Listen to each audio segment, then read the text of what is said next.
అంగన్వాడీ నుంచి యూనివర్సిటీ వరకు నా గర్క నా ఘాట్కా అంటారు కదా, ఎవరికి పట్టింపు లేనటువంటి పద్ధతుల్లో విద్యా విధానం నడుస్తున్నది. స్కాండినేవియన్ కంట్రీస్ లో ఎడ్యుకేషన్ సిస్టమ్ మనం చూసుకుంటే 5 సంవత్సరాల తర్వాత పంపిస్తారు అంటారు. ఇక్కడ 3 సంవత్సరాలు కాకముందుకే స్కూల్లో తోసేసి మా పిల్లలు రాయట్లేదు, చదవట్లేదు, మిగతా వాళ్ళతో పోటీ పడట్లేదు అని చెప్పి అంటుంటారు. నేను ఫిన్లాండ్ విజిట్ చేసినాను, అక్కడ కూడా ప్రీ స్కూల్ ఉంది. కాకపోతే కంపారిటివ్ గా చూడటం అనేది ఒక పెద్ద తప్పు మన దగ్గర బాగా జరుగుతున్నది. మైక్రోసాఫ్ట్ బిల్ గేట్స్ ఏమంటాడు, నేను ఏ యూనివర్సిటీలో గోల్డ్ మెడల్ కొట్టలేదు, కానీ ప్రపంచంలో గోల్డ్ మెడల్ కొట్టిన వాళ్ళు నా మైక్రోసాఫ్ట్ కంపెనీలో ఉద్యోగులుగా పనిచేస్తున్నారు అంటాడు. అతడు సినిమాలో ఉంటది కదా ఒకటి, బాగా చదువుకున్న వాళ్ళందరూ టీచర్లు అయ్యారు, చదువురాని వాళ్ళంతా స్కూల్ పెట్టుకున్నారు. ఎడ్యుకేషన్ అనేది కేవలం ఒక ఎంప్లాయీని ప్రిపేర్ చేయటం కోసం కాదు, ఒక హ్యూమన్ బీయింగ్ ని డెవలప్ చేయటం కోసం. ప్రతి చైల్డ్ లో ఏదో ఒక జన్మత వచ్చేటటువంటి ప్రతిభ అనేది ఉంటుంది. So every person in any field, అంటే తనకు నచ్చింది తనకు వచ్చింది ఎంత గొప్పగా చేయగలుగుతాడు, ఎంత గొప్పగా అమ్మగలుగుతాడు.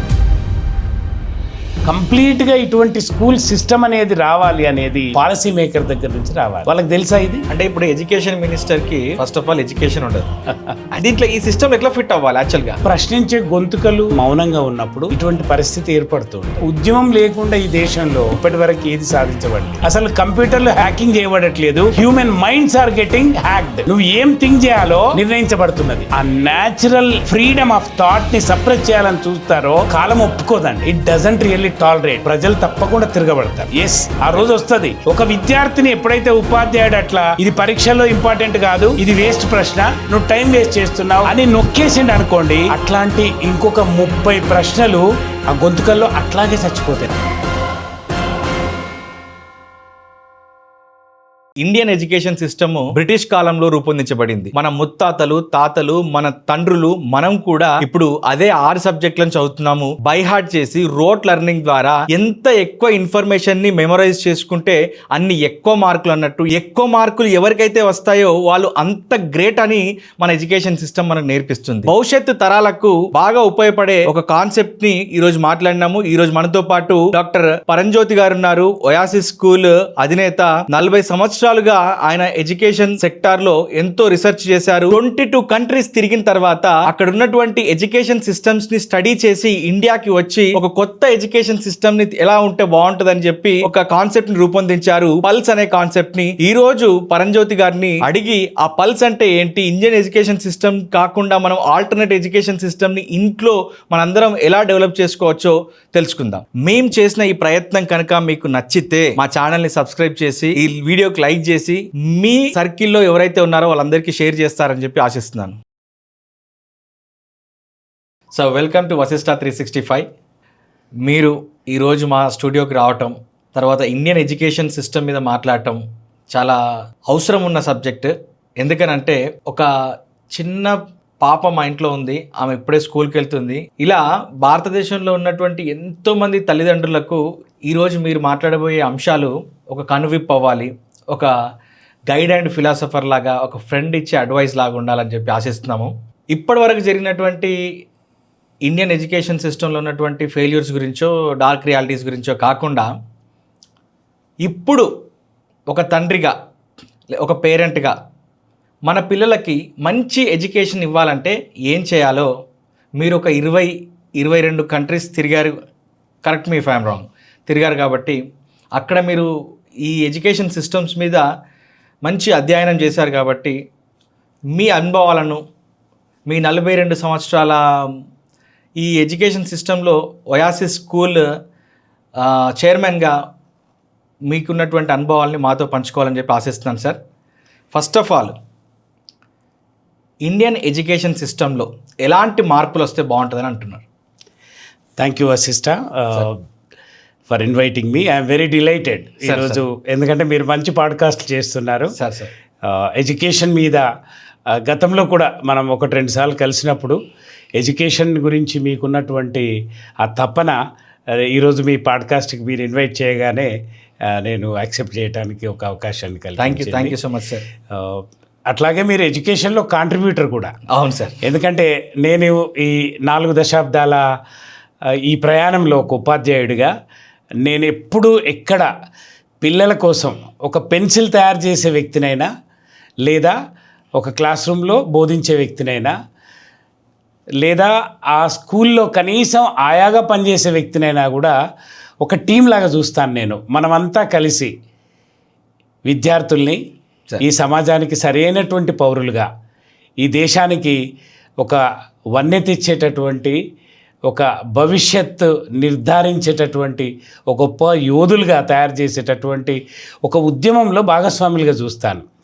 మీరు కూడా అలాంటి ప్రయత్నం వశిష్ట 360 ద్వారా చాలా చేశారు కాబట్టి మిమ్మల్ని ముందుగా అభినందిస్తున్నాను. Thank you so much sir. మీరు మమ్మల్ని అభినందించడం అంటే, నేను మిమ్మల్ని ఇన్స్పిరేషన్గా తీసుకొని ఇక్కడ దాకా వచ్చినాం కాబట్టి ఇది ఒక గౌరవంగా భావిస్తాను sir. Thank you. At the same time మీరు అడిగినటువంటి ప్రశ్న ఏదైతే ఉందో, అంటే చాలా బ్రోకెన్ పరిస్థితిలో ఉన్నది, ఏది ధ్వంసమైనటువంటి పరిస్థితిలో ఉంది భారతీయ విద్యా విధానంలో. ఓకే. ముఖ్యంగా బేసిక్ ఎడ్యుకేషన్ వచ్చేసి, అంటే అంగన్వాడీలలో పిల్లలు కేవలం పోషకాహారానికి మాత్రమే పరిమితమై అసలు బాల్యం రూపుదిద్దుకునేదే అక్కడ. ఒక దేశ భవిష్యత్తు ఎక్కడ తీర్చిదిద్దబడుతుంది అంటే 8 సంవత్సరాల లోపు పిల్లలు ఎక్కడుంటారో అక్కడే దేశ భవిష్యత్తు అనేది తీర్చిదిద్దబడుతుంది. ఓకే. అటువంటి అద్భుతమైనటువంటి ప్రాంగణాలు ఏవైతే ఈ దేశ భవిష్యత్తును నిర్ణయించేటి ఉన్నాయో అవి చాలా నిరాదరణకు గురవుతున్నాయి.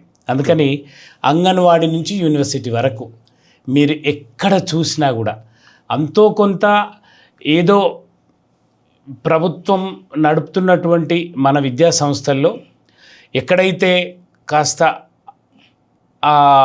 తపన లేకపోతే కమిట్మెంట్ ఉన్నటువంటి టీచర్సు లేదా అడ్మినిస్ట్రేటర్స్ ఉన్నారో అక్కడ మంచి విద్యా విధానం ఇవ్వబడుతున్నది. కానీ మెజారిటీ అంటే దాదాపుగా 80-90% విద్యా సంస్థల్లో, ప్రభుత్వ విద్యా సంస్థల్లో నాణ్యత లోపం వలన అంటే నా గర్క నా ఘాట్క అంటారు కదా, ఎవరికీ పట్టింపు లేనటువంటి పద్ధతుల్లో విద్యా విధానం నడుస్తున్నది. అది పిల్లల్ని లేదా భవిష్యత్ విద్యార్థుల్ని భవిష్యత్ సమాజానికి సిద్ధం చేయలేకపోతుంది. ఓకే. ఒక రీసెర్చ్ ప్రకారం ఏంటంటే మన యూనివర్సిటీస్ నుంచి వచ్చే పిల్లల్ని కనుక గమనిస్తే 90% of the graduates from our Indian colleges and universities వాళ్ళు ఏ డిగ్రీ పట్టుకొని ఈ సమాజంలోకి వస్తున్నారో కనీసం ఆ డిగ్రీలో బేసిక్స్ లేనటువంటి పరిస్థితి గమనించాల్సి వస్తున్నది. అంటే ఆ స్కిల్ డెఫిసిట్ ఏదైతే ఉన్నదో వాళ్ళు దే ఆర్ నాట్ ఎలిజిబుల్ ఆ డొమైన్లో, ఏదైతే డొమైన్లో ఒక ఎలక్ట్రికల్ ఇంజనీర్ ఉన్నాడు అనుకోండి, కనీసం ఇంట్లో ఫ్యూజ్ కొట్టేస్తే ఫ్యూజ్ మార్చే పరిస్థితి లేదు. ఒక మెకానికల్ ఇంజనీర్ ఉన్నాడు, కనీసం ఒక స్కూటర్కు ఒక బోల్టో నట్టో లూజ్ అయితే దాన్ని గ్రహించి టైట్ చేయలేని పరిస్థితుల్లో ఉంటే ఈ డిగ్రీలు ఎందుకు? ఈ నైపుణ్యాల లేమితో ఉన్నటువంటి ఈ పట్టభద్రులు ఈ సమాజంలోకి వచ్చి 90% of the graduates from our Indian colleges and universities they don't possess the skills of their certificate. Therefore job మార్కెట్లో వాళ్ళకు ఆ వాల్యూ అవసరం లేకుండా పోతుంది. ఇట్లా దయనీయంగా ఉన్నటువంటి పరిస్థితిని మార్చాల్సినటువంటి బాధ్యత మనందరి మీద ఉంది.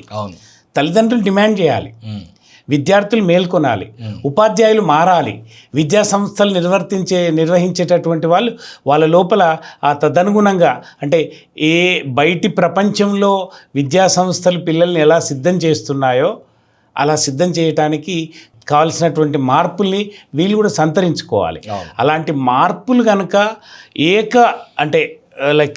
ఏకోముఖంగా టుగెదర్ వచ్చినప్పుడు 100% మన విద్యా సంస్థలు కూడా భవిష్యత్తుకు ఉపయోగపడేటటువంటి పిల్లల్ని తయారు చేస్తాయని నేను నమ్ముతున్నాను. సార్, ఇప్పుడు స్కాండినేవియన్ కంట్రీస్లో ఎడ్యుకేషన్ సిస్టమ్ మనం చూసుకుంటే అక్కడ 7 సంవత్సరాలకు స్కూల్కి పంపిస్తారు, 5 సంవత్సరాల తర్వాత పంపిస్తారు అంటారు. ఇక్కడ 3 సంవత్సరాలు కాకముందుకే స్కూల్లో తోసేసి 4 సంవత్సరాల మా పిల్లలు రాయట్లేదు, చదవట్లేదు, వాళ్ళకి రావట్లేదు, మిగతా వాళ్ళతో పోటీ పడట్లేదు అని చెప్పి అంటుంటారు. ఇది how far this is right? అంటే కొన్ని మిస్కన్సెప్షన్స్ ఉన్నాయండి. ఓకే. స్కాండినేవియన్ కంట్రీస్ లోపల పిల్లలు 7 సంవత్సరాలకు స్కూల్కి పంపిస్తారు అని మనం అనుకుంటున్నాం. కానీ నేను ఫిన్లాండ్ విజిట్ చేసినాను, ఇస్టోనియా వెళ్ళినాను, టర్కీ వెళ్ళినాను, అంటే చాలా అజర్బైజాన్ చాలా కంట్రీస్లో చూశాను. యూరోపియన్ కంట్రీస్ లోపల ఈవెన్ ఇంగ్లాండ్లో ఈ కంట్రీస్లో గమనించినప్పుడు అక్కడ కూడా ప్రీ స్కూల్ ఉంది. కాకపోతే అక్కడ ఈ మనం ఇన్సిస్ట్ చేసినట్టు ఇక్కడ మా పిల్లలు నర్సరీకి వెళ్ళగానే 10 రోజుల్లో ఏబిసిడీలు రాయాలి, ఇట్లాంటి అంటే మన పేరెంట్ ఇండియన్ కమ్యూనిటీలో మొదటి నుంచి కూడా మనం అంబిషియస్ పేరెంట్స్ అన్నట్టు. అంటే తక్కువ ఇచ్చి ఎక్కువ రాబట్టాలి అనేటటువంటి తత్వం మన నరాల్లో మొదటి నుంచి ఉందేమో అనిపిస్తుంది. అదే ఎడ్యుకేషన్లో పిల్లల మీద కూడా తల్లిదండ్రులు అట్లాగే చూపిస్తున్నారు. దే వాంటెడ్ లిటిల్ టైంలో మా పిల్లలు బాగా నేర్చుకోవాలి. మళ్ళీ మనకేంటంటే అసలు ఈ కంపారిటివ్గా చూడటం అనేది ఒక పెద్ద తప్పు మన దగ్గర బాగా జరుగుతున్నది. అంటే కంపారిటివ్ అంటే సార్, ఇప్పుడు ఎక్కడన్నా సోషల్ గ్యాదరింగ్స్లో పేరెంట్స్ ఉన్నారనుకోండి, మా అబ్బాయికి 80% 90% వచ్చింది, మీ పిల్లలకి ఎంత వచ్చింది అంటే ఈ తక్కువ పర్సెంటేజ్ వచ్చిన వాళ్ళు చెప్పుకోవడానికి కూడా ఇష్టపడరు అసలు. అంటే మా పిల్లల్లో ఈ నైపుణ్యాలు ఉన్నాయి, వాడు ఇంత క్రియేటివ్, వాడు డ్రాయింగ్ బాగా చేస్తాడు, స్పోర్ట్స్ బాగా ఆడతాడు, అనర్గళంగా మాట్లాడతాడు, మ్యూజిక్ వాయించగలుగుతాడు, లేదా నాకు వంటలో సాయం చేస్తాడు, లేకుంటే ఇది పెంపుడు జంతువుల్ని ప్రేమిస్తాడు. ఇట్లాంటి గొప్ప విషయాల్ని విస్మరించి కేవలం ఆ మెమరీ బేస్డ్గా చదువుకున్నది ఎంత మట్టు జ్ఞాపకం చేసుకొని అంతే కదండి. పరీక్షలో రాయటం అంటే ఏమిటి, నీకు మెమరీ అనేది ఒక 3 రకాలుగా ఉంటుంది. అంటే బేసిక్గా instant memory, short term memory, long term memory. మీరు ఎట్లా కనుక చూసినట్టయితే ఎవరైతే ఆ షార్ట్ టర్మ్ మెమరీలో ఈ ఆన్సర్స్ని స్టోర్ చేసుకొని ఎగ్జామ్లో వామిట్ చేస్తారో వాడు తెచ్చుకునేటటువంటి మార్కులు ఏవైతున్నాయో వాటిని చూసి మా వాడు ఇంత తెలియగలవాడు అంత తెలియగలవాడు అని చెప్తారు. మీకు సంఘటన చెప్తాను. ఇన్ఫ్యాక్ట్ 2 స్నేహితులు, ఒకడు లాజికల్ అనలిటిక్గా చదువుతాడు, ఇంకొక అబ్బాయి బట్టి పడతాడు. In the sense rote learning అంటారు దాన్ని. ఓకే, రోట్ మెమరైజేషన్ అంటే ఉన్నది ఉన్నట్టుగా జ్ఞాపకం చేసుకొని మళ్ళీ అడిగినప్పుడు చెప్పగలగటం. అది ఎక్కువసేపు ఉండదు. 2 పరీక్ష రాశారు. ఈ రోట్ లెర్నింగ్లో రాసిన వ్యక్తికి దాదాపు 10కి 10 మార్కులు వచ్చాయి. అనలిటికల్ లాజికల్గా రాసిన వ్యక్తికి ఉపాధ్యాయులు కూడా అట్లాగే ఉన్నారు. ఇతనికి 7-8 మార్కులే వచ్చాయి. ఎందుకంటే నేను చెప్పిన అనుక్రమంలో నేను చెప్పిన పాయింట్స్ రాశాడా లేదా అని చూసి మార్కులు వేసే ఉపాధ్యాయులు కూడా ఉన్నారు. సొంత తెలివితో రాస్తున్న వాడిని ఎంకరేజ్ చేసే వాళ్ళు లేరు, చాలా తక్కువ మంది. సో ఈ అబ్బాయికి 7-8 మార్కులే వచ్చినాయి. కానీ అదే ఒక 15 రోజుల తర్వాత మళ్ళీ ఈ 10 మార్కులు వచ్చిన అబ్బాయిని ఆ ప్రశ్నకు జవాబు చెప్పమని అడిగితే ఏమాత్రం చెప్పలేకపోయాడు. ఇదే అనలిటికల్ లాజికల్గా చదివినటువంటి విద్యార్థి దాదాపుగా ఎంత రాశాడో అంత చెప్పగలిగాడు. అంటే జ్ఞాపకం పెట్టుకోవటం వేరు, నేర్చుకోవటం వేరు. ఇప్పుడు చదువులు చాలా మట్టుకు జ్ఞాపకం పెట్టుకునే సామర్థ్యాన్ని ఏదైతే ఉందో దాన్ని ప్రతిభగా గుర్తిస్తున్నాయి, నేర్చుకోవటాన్ని కాదు. ఇప్పుడు మీకు చిన్న ఉదాహరణ చెప్తాను. ఈ నేర్చుకోవటం అలవాటు ఉన్న వాళ్ళు, జ్ఞాపకం పెట్టుకోవటం అలవాటు ఉన్న వాళ్ళ మధ్యన ఎట్లా వ్యత్యాసం కోసం ఒకసారి ఒక ఊరిలో ఒక అతను చెరువు కట్ట మీద నుంచి వెళ్తున్నాడంట. అక్కడ ఎందుకో వచ్చినటువంటి ఒక వ్యవసాయదారుల తల్లి, అయ్యో మా పాప చెరువులో పడింది, మునిగిపోతుంది, రక్షించండి రక్షించండి అన్నాడంట. ఇది సంఘటన. ఇతను కట్ట మీద నుంచి వెళ్తున్నాడు. ఏంటి ఇప్పుడు ఇదే సంఘటనని మనం ఒక పరీక్ష హాల్లోకి చూద్దాం. మనం పరీక్ష రాసిన తర్వాత 4 రోజులకి మీరు ఏ విద్యార్థినన్నా మీరు మళ్ళీ నీ పరీక్ష పత్రాన్ని ఇప్పుడే ఇస్తా, ఏం ప్రిపరేషన్ లేకుండా మళ్ళీ రాయమంటే అన్ని మార్కులు వస్తాయని అడగండి. ఏ విద్యార్థి కూడా అన్నీ వస్తాయని అనడు. ఏమంటాడు, నాకు 2 గంటలు 3 గంటలు టైం ఇవ్వు, రివైజ్ చేసి మళ్ళీ రాస్తాను అని అంటాడు. ఇప్పుడు మళ్ళీ ఇక్కడ చెరువు కట్ట దగ్గరికి వద్దాం. ఒక ఈతొచ్చిన వ్యక్తి కట్ట మీద నుంచి వెళ్తున్నప్పుడు ఈ అరుపులు విని అతను ఏం చేస్తాడు, అమ్మ అని వెంటనే పరిగెత్తుకొచ్చేది దాంట్లో దూకేస్తాడు, ఆ అమ్మాయిని రక్షిస్తాడు. ఇప్పుడు అదే జ్ఞాపకం పెట్టుకొని అలవాటు ఉన్నవాడు ఉన్నాడు అనుకోండి, అతన్ని అడిగితే ఏమంటాడు, నాకు ఒక 2 hours టైం నేను ప్రాక్టీస్ చేసి వచ్చి చెరువులో దుంకుతాను అంటాడు, కాపాడుతాను అంటాడు. అప్పటికి పుణ్యకాలం కాస్త గడిచిపోతుంది. అంటే ఆలోచించండి, నేర్చుకోవటానికి జ్ఞాపకం పెట్టుకోవడానికి ఉన్నటువంటి వ్యత్యాసాన్ని ఉపాధ్యాయులు తల్లిదండ్రులు కూడా గుర్తించాలి. నేర్చుకోవటం అనేది జరిగితే it will help in further learning and future లివింగ్లో కూడా. అంటే నేర్చుకున్నటువంటి అంశాలు ప్రత్యక్షంగానో పరోక్షంగానో మన ఫర్దర్ లెర్నింగ్కి. అంటే ఇప్పుడు 8వ తరగతిలో నేర్చుకున్నటువంటి ఒక ట్రిగ్నామెట్రీ ఉందనుకోండి, 9-10 తరగతుల్లో నేర్చుకోవటానికి లేదా ఫిజిక్స్, బయాలజికల్ సైన్స్ ఆ నాలెడ్జ్ ఒక ఫౌండేషనల్ స్టెప్ లాగా ఉపయోగపడి నెక్స్ట్ సోపానానికి వెళ్ళటానికి అవకాశం ఇస్తుంది. ట్రూ. కానీ అంటే అలాగే అది ఫ్యూచర్ లైఫ్లో కూడా ఉపయోగపడుతుంది.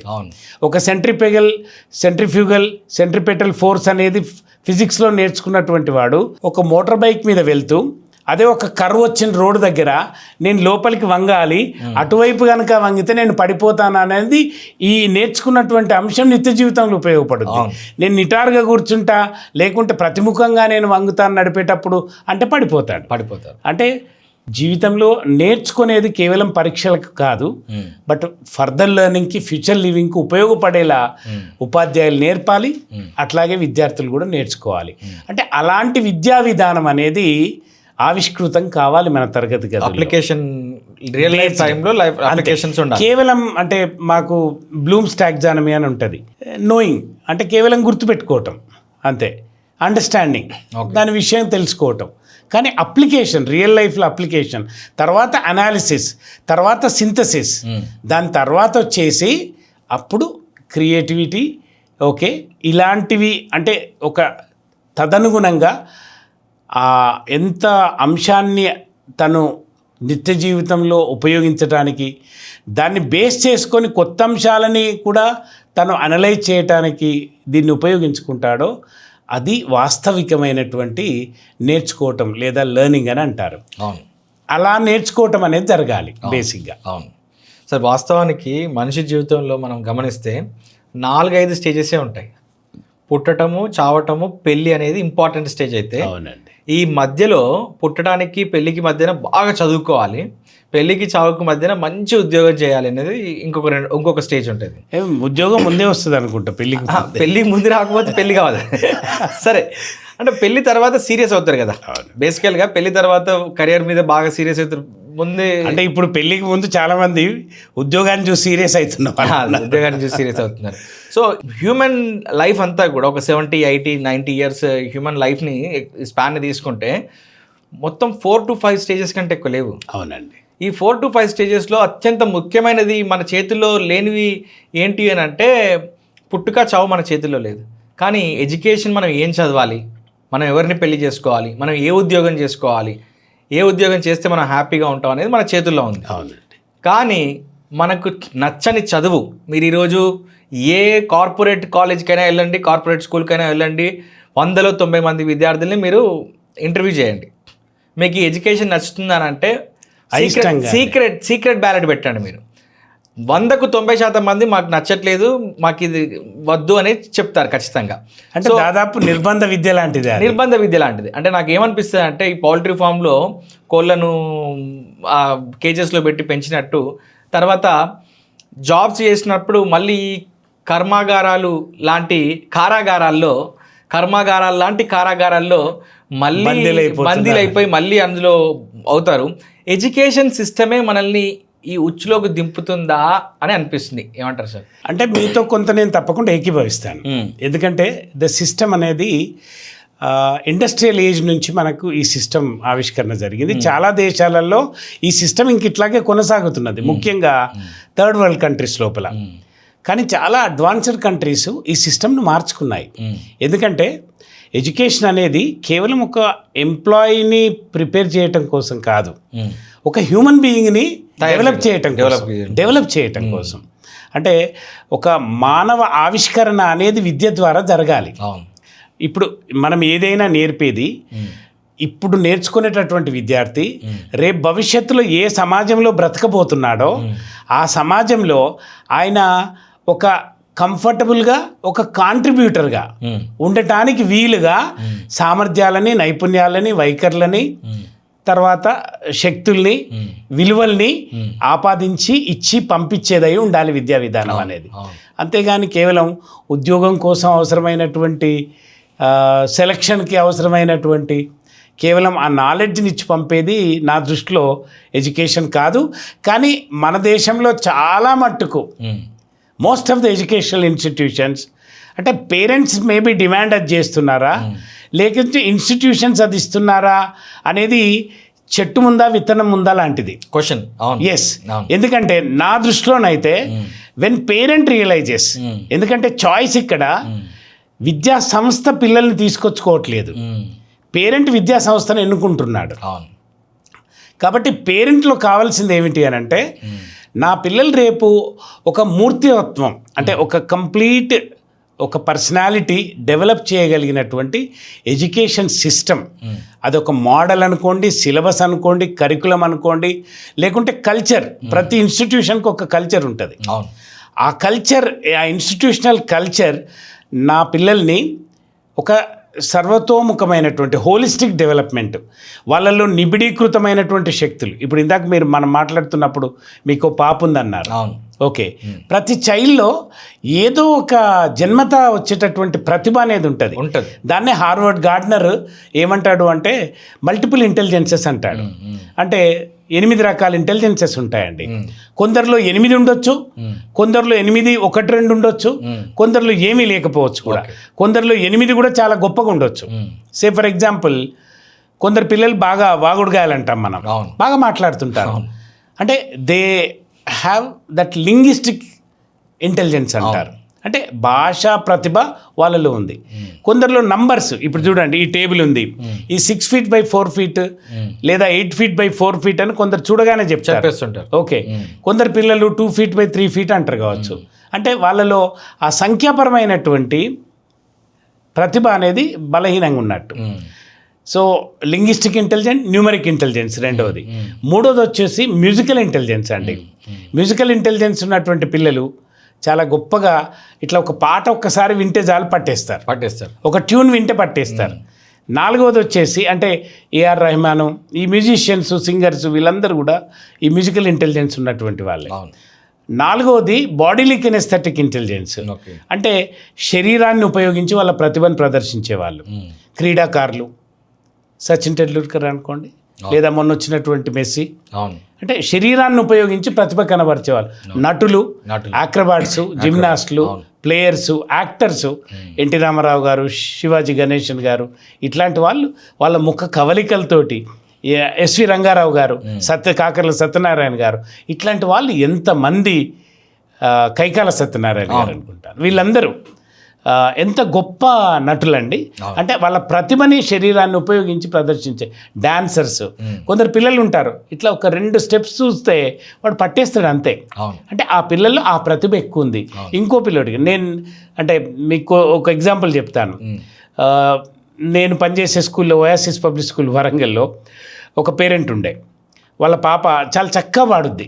ప్రతిసారి యాన్యువల్ డేకి కానీ ఏ స్కూల్ ఫంక్షన్ అయినా అమ్మాయితోటి చక్కగా పాటలు పాడిచ్చేది ఆ మదరు, నేర్పించేసి.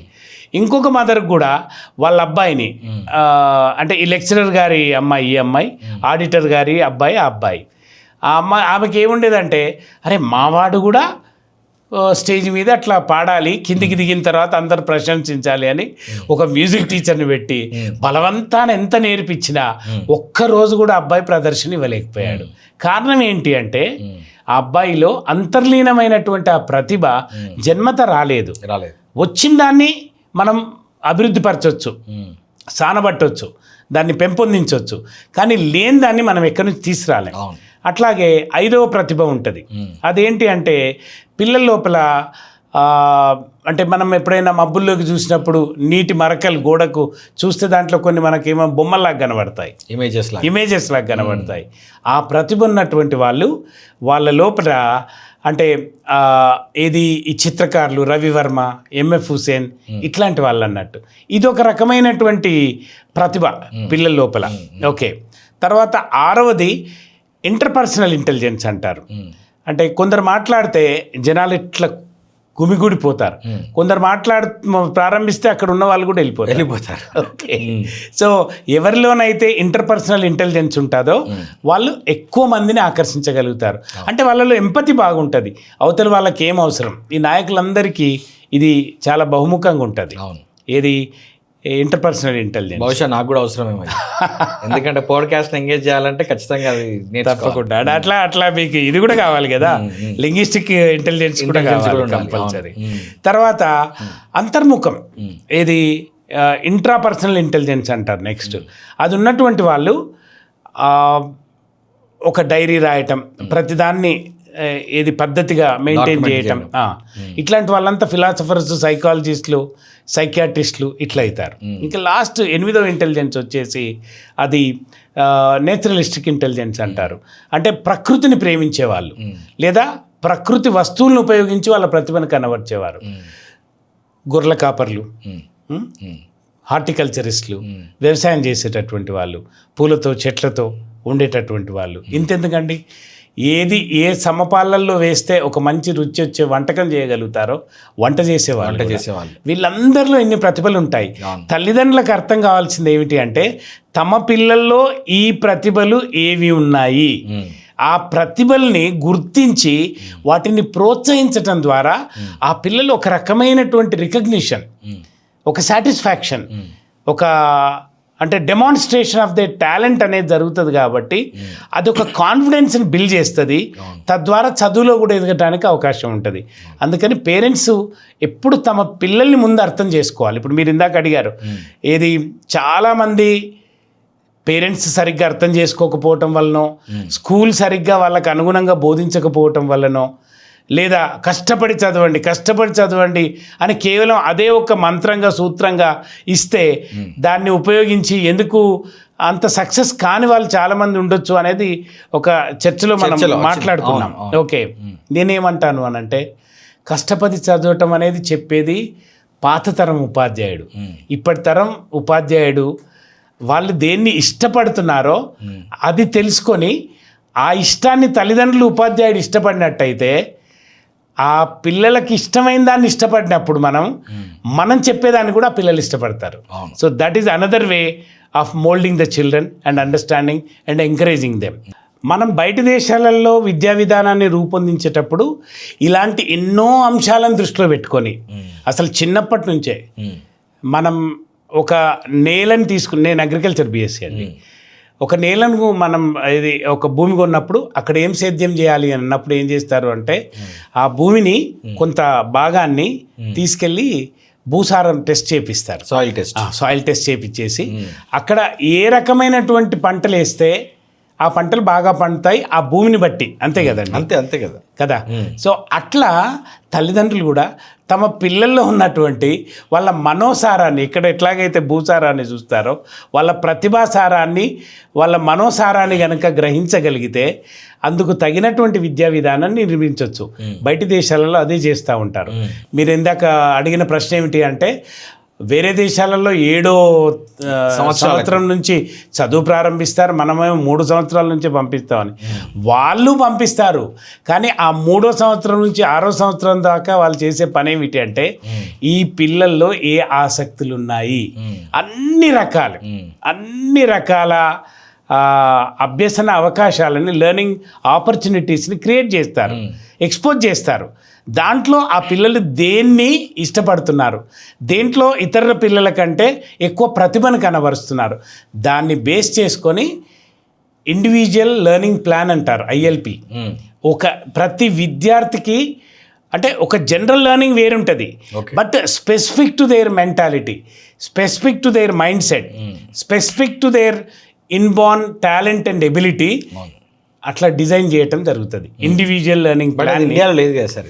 లేదండి. ఇప్పుడు మన ఇండియాలో ఎట్లుంటుంది అని అంటే ఒక కోతి, పక్షి, చిరుత, చేప అన్నింటిని ఒక ఘాటున కట్టి ఒక లైన్ మీద పెట్టి పరిగెత్తమంటే చేప ఎట్లా పరిగెత్తుతుంది?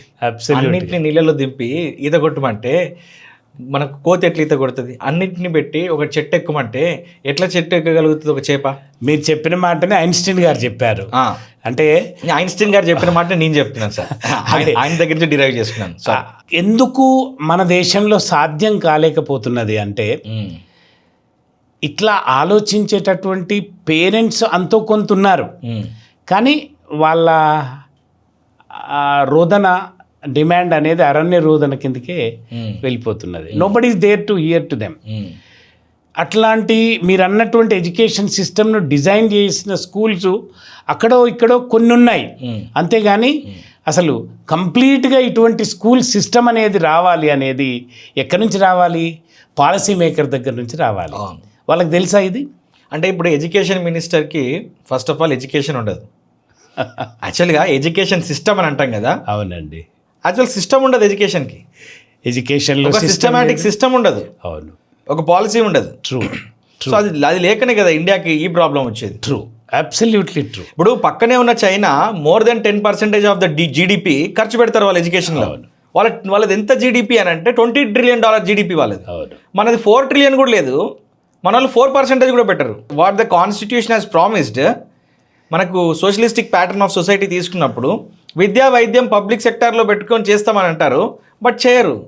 దీన్ని ఎవరు క్వశ్చన్ చేయాలి? ఇట్లా ఈ సిస్టమ్ ఎట్లా ఫిట్ అవ్వాలి యాక్చువల్గా? అంటే ఇప్పుడు ప్రశ్నించే గొంతుకలు మూగబోయినప్పుడు లేదా మౌనంగా ఉన్నప్పుడు ఇటువంటి పరిస్థితి ఏర్పడుతూ ఉంటుంది. అంటే ఇప్పుడు ఒకప్పుడు తెలంగాణనే తీసుకుందాం మనం. నిజాం రజాకర్లు లేకుంటే నిజాం యొక్క అణచివేత, ఆ దోపిడీ, దాన్ని ప్రశ్నించే గొంతుకలు వచ్చినాయి కాబట్టే ఆ ఉద్యమం వచ్చింది, తెలంగాణ సాయుధ పోరాటం వచ్చింది, నిజాం లొంగి రావటానికి పరిస్థితులు అనుకూలించినాయి. ఇప్పుడు అంతే అండి. అంటే ఎప్పుడైతే ప్రజలు మౌనంగా సహిస్తూ ఉంటారో పాలకులు పట్టించుకోకుండా వాళ్ళ సంపాదనే ధ్యేయంగా వాళ్ళు పరిపాలన కొనసాగిస్తుంటారు. ఎప్పుడైతే ప్రజలు ప్రశ్నించటం నేర్చుకుంటారో, ఇప్పుడు ఇట్లాంటి పాడ్కాస్ట్ల ద్వారా మనలాంటి వాళ్ళం, మీరు మేము ఈ మన అంటే సమాజానికి చెప్పాల్సింది ఏమిటి అంటే, దయచేసి ప్రశ్నించండి. మా పిల్లలకి ఎందుకు మీరు నాణ్యమైన చదువులు ఇవ్వరు? మా పిల్లలకి ఇప్పుడు వరల్డ్ క్లాస్ బ్రిడ్జిలు కడుతున్నారు, ఏమంటారు, వరల్డ్ క్లాస్ ఇన్ఫ్రాస్ట్రక్చర్ తయారు చేస్తున్నారు, వీటన్నిటిలో ప్రాజెక్టులు కడుతున్నాం అంటున్నారు. వాస్తవమే, ఇవన్నీ అవసరమే. కానీ వీటన్నిటికంటే అవసరమైనది ఏమిటండి? ముందు బతకడానికి ఆరోగ్యం కావాలి, ఎదగటానికి చదువు కావాలి. ఈ రెండు కావాలి.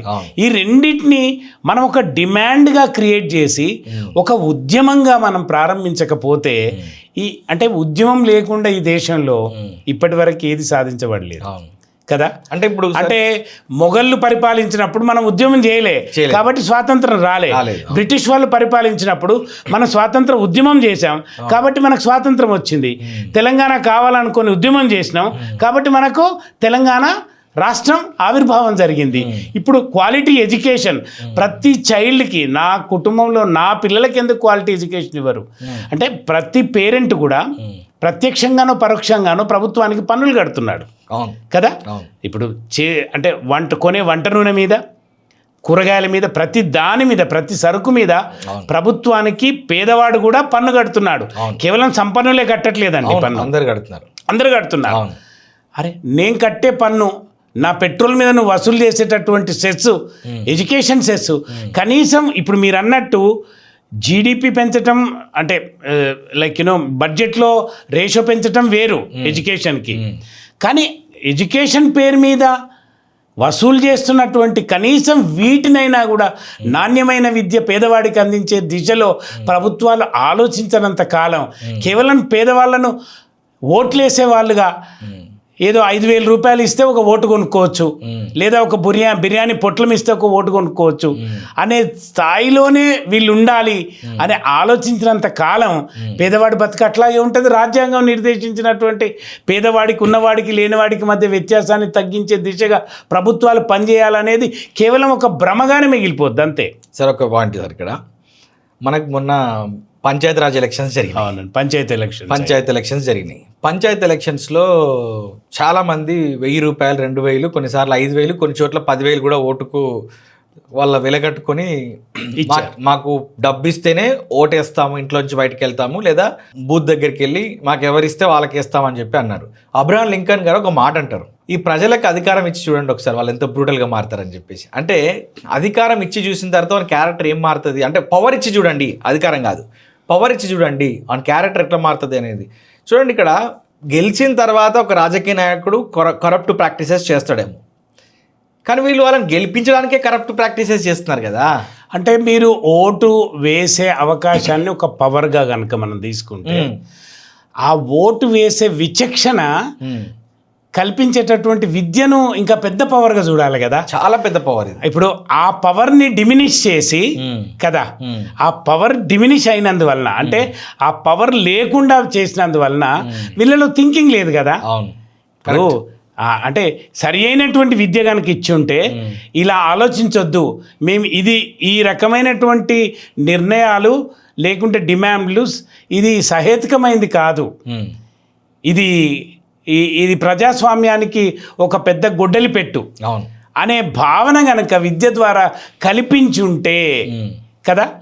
కరెక్ట్. అంటే కల్పించబడ్డ వాళ్ళేమో ఓటింగ్కు దూరంగా ఉంటున్నారు, కల్పించబడని వాళ్ళేమో ఓట్లను అమ్ముకొని రాజకీయ నాయకులకు అవినీతి పరులు రాజకీయాలలోకి రావడానికి అవకాశం కల్పిస్తున్నారు. అంటే సార్ క్వశ్చనింగ్ అంటే ఇప్పుడు క్వశ్చనింగ్ అనేది సెలెక్టివ్ క్వశ్చనింగ్ ఉంటుంది.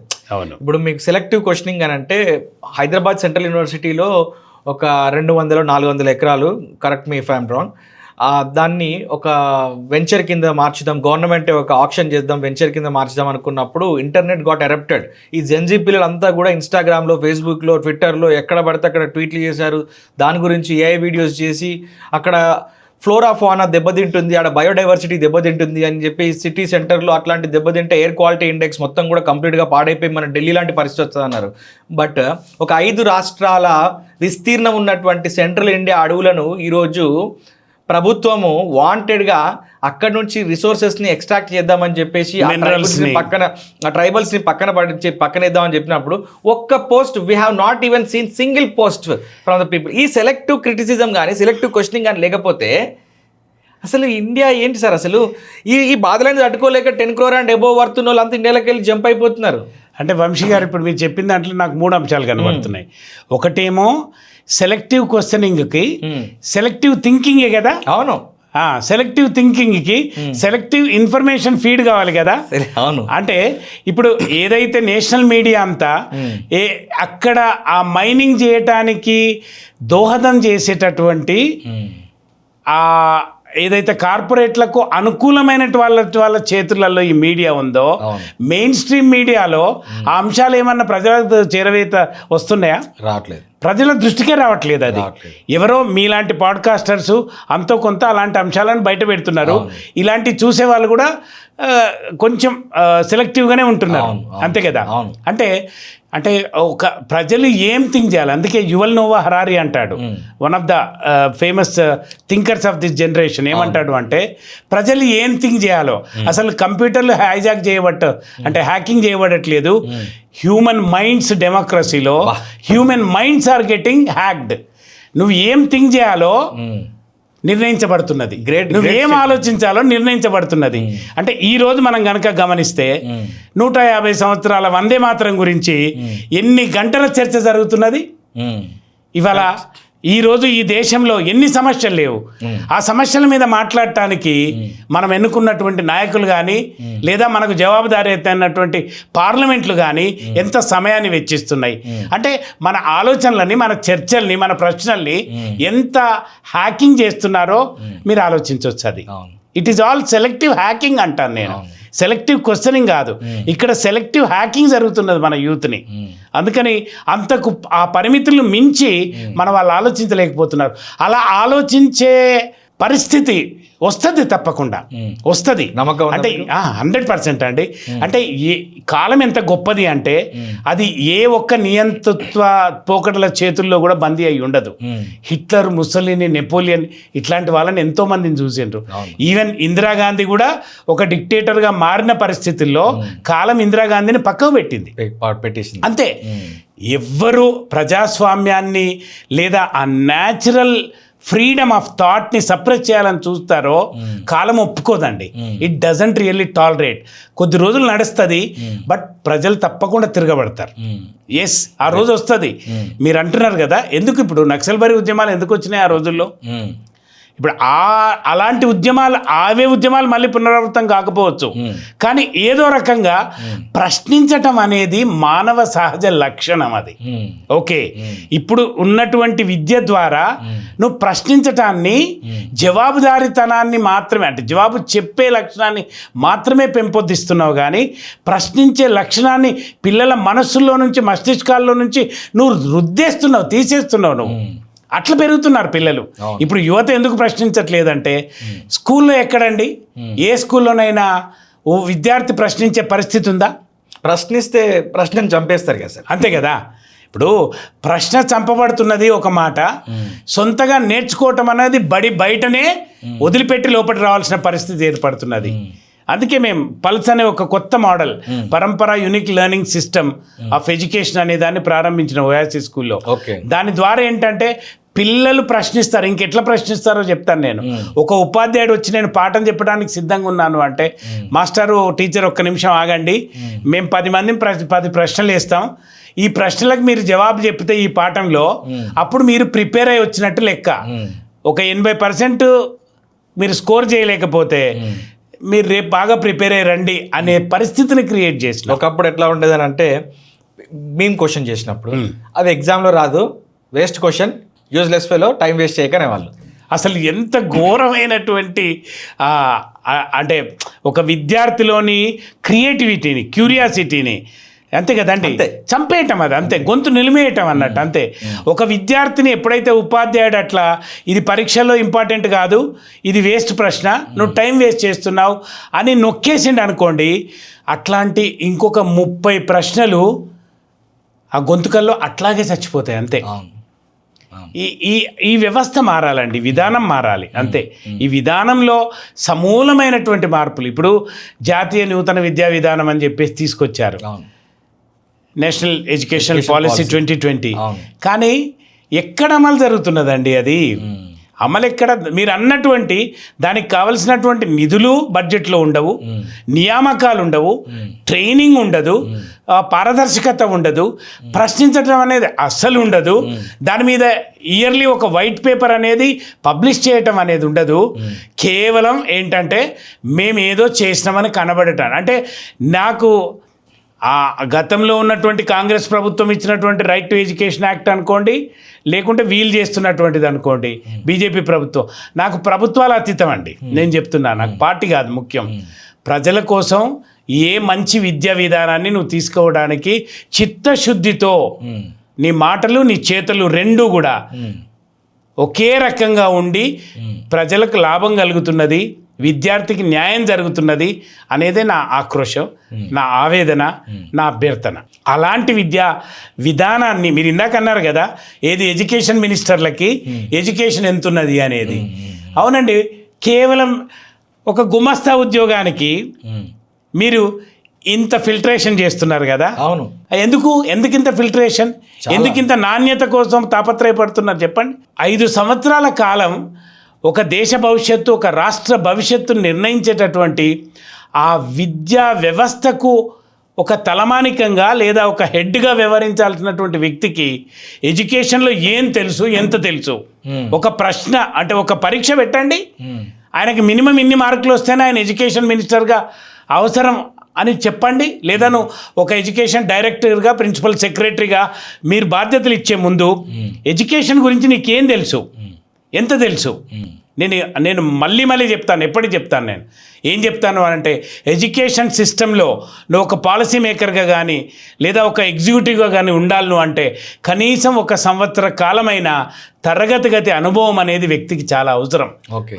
అట్లాంటి అనుభవం లేకపోతే ఇది ఒక సముద్రం అండి, ఏం అర్థం కాదు. ఇక్కడ మీకు జనరల్గా మా పాలసీ చూస్తే ఎట్లుంటుంది అంటే, ఒక డైరెక్టర్ ఆఫ్ ఎడ్యుకేషన్ వస్తాడు, ఆయన ఏదో ఒక విధానం అని మొదలు పెడతాడు, ఓ ప్రాజెక్ట్ అని మొదలు పెడతాడు. ఆయన పోయిన తర్వాత వచ్చిన ఆయన దాన్ని బుట్టదాఖలు చేస్తాడు, ఇంకొక ఆయన ఇంకో కొత్తది మొదలు పెడతాడు. ఈ కిందున్న ఆఫీసర్సు ఎవరు ధైర్యం చేసి ఇది మంచిది లేదా ఇది అమల్లో ఉన్నది అని చెప్పే ప్రయత్నం కూడా చేయరు. ఎందుకంటే మన హైరార్కీ, మన బ్యూరోక్రసీ అట్లుంటుంది.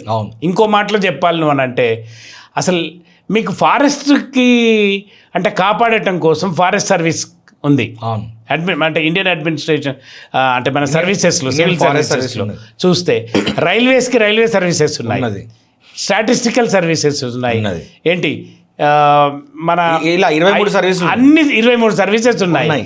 ఏమండి, అసలు ఒక దేశానికి మీరు ఒక దేశం అభివృద్ధి చెందాలంటే దాని విద్యా వ్యవస్థ అనేది ఎంత బలంగా ఉంటే ఆ దేశ భవిష్యత్తు అంత గొప్పగా ఉంటుంది. అట్లాంటి విద్యా వ్యవస్థలో పనిచేయటానికి IAESలు ఎక్కడున్నారండి? ఇండియన్ ఎడ్యుకేషన్ సర్వీస్ అనేది ఎక్కడుంది? లేదు. ఆ బ్రిటిష్ కాలంలో ఉండే ఇక్కడ మన వాళ్ళు వచ్చిన తర్వాత దాన్ని తీసేశారు. ఇప్పుడు మీకు ఎంత దౌర్భాగ్యం అంటే, ఒక పొలిటీషియన్ని మినిస్టర్ ఆస్పిరెంట్ అనుకోండి, ఎడ్యుకేషన్ మినిస్టర్ ఇస్తాను అంటే అంతకంటే పనిష్మెంట్ ఇంకోటి లేదనుకుంటాడు. ఓకే. ఒక ఐఏఎస్ ఆఫీసర్ని ఎడ్యుకేషన్ డిపార్ట్మెంట్కి వెళ్ళయ్యా అంటే అంతకంటే పనిష్మెంట్ ఇంకోటి లేదనుకుంటాడు. అంటే దీంట్లో ఆదాయం తక్కువనో లేకపోతే ఇది అంతుజిక్కని ఒక ఏమంటారు ఒక కూపం అయిపోయిందనో అటువంటి పరిస్థితుల్లో దాపురించింది. ఒక సమూలమైన మార్పు రావాలి, సంస్కరణ కాదు. నాకు అంటే సంస్కరణతో ఆలస్యం అవుద్దండి. ఎందుకంటే ఇప్పుడు ఆర్టిఫిషియల్ ఇంటెలిజెన్స్, మిషన్ లెర్నింగ్, ఈ ఎమర్జింగ్ టెక్నాలజీస్ తోటి ఒక పక్క వీటిని ఉపయోగిస్తున్నటువంటి సమాజం చాలా చాలా చాలా ముందుకెళ్ళిపోతున్నది. అంటే రిచ్ అండ్ పూర్కు మధ్యన ఒక గ్యాప్, డివైడ్ అనేది చాలా విస్తృతంగా పెరిగిపోతున్నది అనేది ఒక పక్క అయితే, అసలు డిజిటల్ డివైడ్ అంటున్నాం ఇప్పుడు. అంటే టెక్నాలజీని ఉపయోగించుకొని జీవితాన్ని సుఖవంతం, ఆర్థికంగా బలోపేతం అయ్యేటటువంటి కుటుంబాలు, రాష్ట్రాలు, రాజ్యాలు ఒక పక్క ఎదుగుతూ ఉంటే, ఇంకో పక్క ఇంకా రెక్కాడితే కానీ డొక్కాడని పరిస్థితుల్లో ఉన్నటువంటి కుటుంబాలు, వాళ్ళకి ఎంతసేపు సర్వైవల్ అండి. మా పిల్లలు బతకాలి అంతే, మేము బతకాలి అంటే ఏం చేయాలి? ఇప్పుడు మీరు చూడండి, ఎంతోమంది వలస కూలీలు ఉన్నారు, వాళ్ళ పిల్లలు ఎక్కడికి వెళ్తున్నారండి? వాళ్ళకి సర్వైవల్ కావాలి అంతే. ఆ సర్వైవల్ కోసం గవర్నమెంట్ స్కూల్లో మధ్యాహ్నం భోజనం పెడతారు, వీళ్ళు పనికి పోయి వచ్చేంత వరకు అక్కడ ఉండే అవకాశం ఉంటుంది. అందుకని వాళ్ళ కేవలం వాళ్ళ సర్వైవలే చూస్తున్నారు. ఇంకో రకం కుటుంబాలు ఉన్నాయి, ఆ సర్వైవల్ దశ దాటినాయి. అంటే 5 రకాల కుటుంబాల గురించి చెప్తాను నేను మీకు. ఆ సర్వైవల్ దాటినటువంటి కుటుంబాలు ఉన్నాయి. ఆ కుటుంబాలు ఏం చేస్తున్నాయి? మాకు సెక్యూరిటీ కావాలి, భద్రత కావాలి, అంటే ఒక మంచి నికర ఆదాయం వచ్చేటటువంటి ఉద్యోగాలు సంపాదించే స్థాయిలో మా పిల్లల చదువు ఉంటే సరిపోతుందని ఆలోచిస్తున్నాయి. మూడో రకం, ఈ సర్వైవల్ దాటి, ఈ భద్రత సెక్యూరిటీ దాటి, ఇక వాళ్ళకి కావాల్సింది ఏమిటి? సమాజంలో కావాల్సినంత డబ్బు వస్తున్నది కానీ మాకు రెస్పెక్ట్ కావాలి. అందుకని మా పిల్లలు ఈ స్కూల్లో చదువుతున్నారు, ఆ కరికులం చదువుతున్నారు, ఈ ఐబీలు, ఈ కేంబ్రిడ్జ్లు, లేకుంటే ఇంటర్నేషనల్ స్కూలు, లేదా పలానా యూనివర్సిటీ, పలానా ఇంటర్నేషనల్ యూనివర్సిటీ, పలానా కంట్రీలో ఈ ఉద్యోగం, డాక్టరు, ఐఐటి అను, ఇవన్నీ చెప్పుకోవడంలో ఒక రెస్పెక్ట్ పొందే తాపత్రయం. అదో మూడో రకం కుటుంబాలు. నాలుగో రకం కుటుంబాలు ఉన్నాయి. అవేంటి అంటే, ఇవన్నీ చూసి అనుభవించి ఇక ఫ్రీడమ్ జీవితంలో కావాల్సింది మనిషికి ఏంటి అంటే, నాకు ఒక లిబర్టీ కావాలి, ఫ్రీడమ్ కావాలి, నా కుటుంబంతో నేను సమయం గడపగలగాలి, ఇట్లా ఆలోచించి, లేదా నాకున్న టాలెంట్ని నేను చేయగలగాలి అని ఆలోచించేటటువంటి కుటుంబాలు ఉన్నాయి. అంటే ఇంకా ముందుకెళ్తే 5వ రకం కుటుంబాలు ఉన్నాయి. ఎవరు? నిజంగా దేశం కోసం త్యాగం చేసిన కుటుంబాలు, సమాజం కోసం త్యాగం చేసే కుటుంబాలు, సమాజ శ్రేయస్సులోనే తమ శ్రేయస్సు ఉందని భావించేటటువంటి కుటుంబాలు. అలాంటి వాళ్ళు వాళ్ళ పిల్లలకి ఏం కావాలనుకుంటున్నారంటే, అసలు యాక్చువలైజేషన్ అంటారు, education for actualisation of life. అంటే నా పర్పస్ ఏంటిది, నేను ఈ సమాజానికి ఎంత ఉపయోగపడాలి, ఇట్లా ఆలోచించే కుటుంబాలు. అంటే ప్రభుత్వాలు ఎలా ఉండాలి అని అంటే, ఈ 5 రకాల కుటుంబాల అవసరాలని తీర్చగలిగేటట్టు విద్యా విధానాన్ని, విద్యా పద్ధతుల్ని రూపొందించగలిగేటట్టు ఉండాలి. ఎంత త్వరగా ఈ ఏదైతే సర్వైవల్ కోసం జీవిస్తున్న కుటుంబాలు ఉన్నాయో వాళ్ళని నెక్స్ట్ దశకి, వాళ్ళని ఇంకొక దశకి, అలా దశలుగా ఎదిగిస్తూ సమాజం కోసం తప్పించేటటువంటి వాళ్ళుగా అందరూ భావించేటటువంటి స్థాయికి తీసుకురాగలిగినటువంటి విద్యా విధానం రావాలి. ఒక హోలిస్టిక్ అప్రోచ్ అనేది ఖచ్చితంగా ఉండాలి, రావాలి. అంటే ఒక సర్వైవల్ మాత్రమే కాదు, యాక్చువలైజేషన్. అసలు ఈ మనిషిగా నేను జీవించి నేను ఎంత మేరకు నేను ఈ సమాజానికి, ప్రకృతికి ఉపయోగపడతాను. ప్రకృతి అంటే గుర్తొచ్చింది వంశీ గారు, అసలు ఇప్పటి రకం తల్లిదండ్రులు చాలామంది తమ పిల్లల్ని ప్రకృతికి దూరంగా పెంచుతున్నారండి. I'm very much worried about that. మీకు చిన్న సంఘటన చెప్పండి. నా 60వ సంవత్సరం, మా పిల్లలందరూ వేరే అమెరికాలో ఉన్నారు. అక్కడికి రండి నాన్న, అందరం రాలేం కాబట్టి అమ్మ మీరే రండి అంటే వెళ్ళారు. నాన్న మీ బర్త్డే ఎలా చేయాలనుకుంటున్నారు? చాలామంది మన ఇండియన్స్, మీరు తెలిసిన వాళ్ళు ఉన్నారు, మన స్టూడెంట్స్ ఉన్నారు, వేలల్లో, పిలిస్తే వస్తారు, తప్పకుండా ఘనంగా చేస్తామన్నారు. నేనేమన్నాను తెలుసా? నాదొక కోరిక ఉంది, మీరందరూ అంగీకరిస్తానంటే ఆ కోరిక చెప్తాను, కానీ ఇంకా అంగీకరించాల్సిందే అని చెప్పాను. ఏంటి ఆ కోరిక అంటే, నా బర్త్డేని మీకు దగ్గరలో ఉన్న అడవిలో జరుపుకుందాము, కుటుంబం మాత్రమే వెళ్ళి. ఏ ప్యాక్డ్ ఫుడ్ వద్దు, కేవలం ఇంట్లో చేసిన వంట తీసుకొని పిల్లల్ని ఎర్లీగా వెళ్ళి సాయంత్రం వరకు ఆ చీకటి పడుతున్నప్పుడు ఆ కీటకాలు చేసే శబ్దాలు, ఆ పక్షులు గూళ్ళకి తిరిగి వచ్చేటటువంటి ఆ సందర్భాలు, ఇవన్నీ కూడా ఆ పురుగులు గూటికి వెళ్ళేటటువంటి ఆ ప్రయాణాలు, ఇవి మా గ్రాండ్ చిల్డ్రన్ చూడాలి, వాళ్ళకి తెలియాలి. మా తాతగారు 60వ బర్త్డేని, తన షష్ఠి పూర్తిని అడవిలో జరుపుకున్నాడు. ఎందుకంటే ప్రకృతితో మమ్మల్ని మరి అంటే లైక్ రీయూనియన్ చేయటం కోసం అక్కడ జరిపాడు అని చెప్పేసి. అంటే ప్రకృతి ఎంత ఇంపార్టెంట్, మనం ప్రకృతిని ఎంత డిటాచ్ చేస్తున్నాం. అసలు నేచర్ అంత గొప్ప టీచర్ లేదండి ప్రపంచంలో.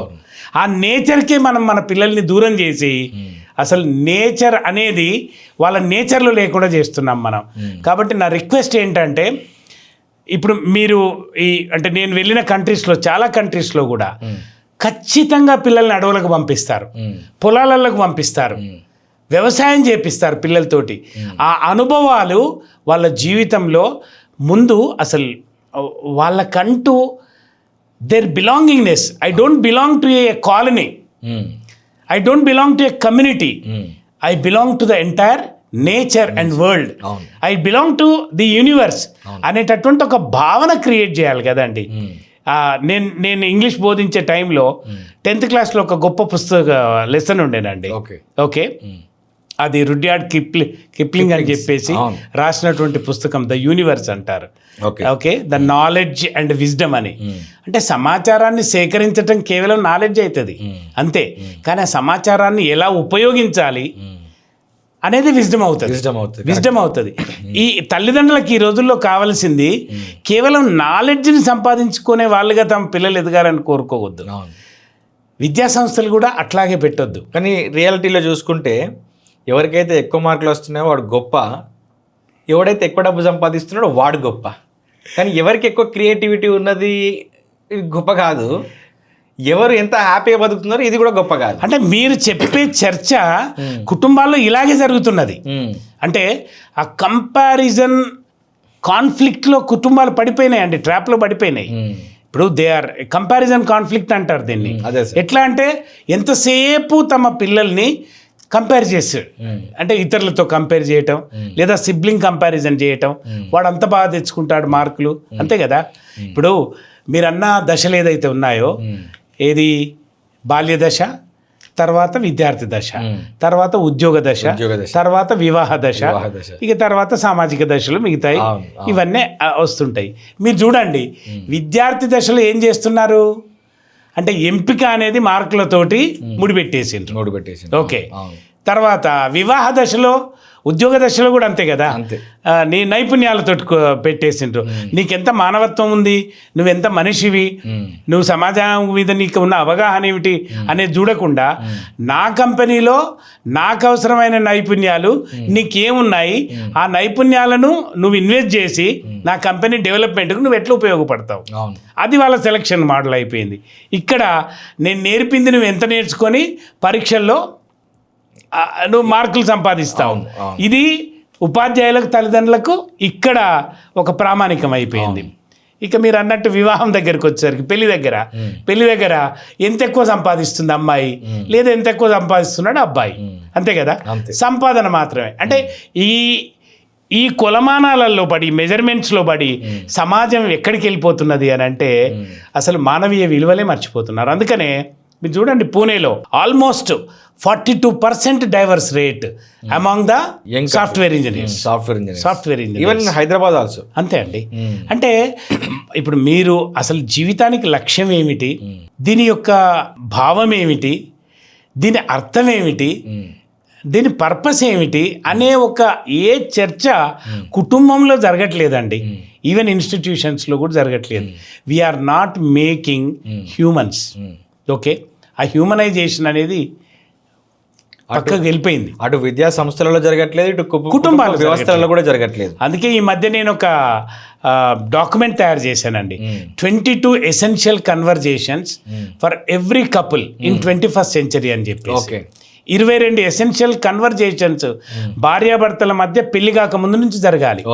భార్యాభర్తలు ఏం చర్చించుకోవాలి అని అంటే, అసలు నీ విలువలు ఏమిటి, నా విలువలు ఏమిటి, నువ్వు what is that you value the most, నేనేం వాల్యూ చేస్తాను.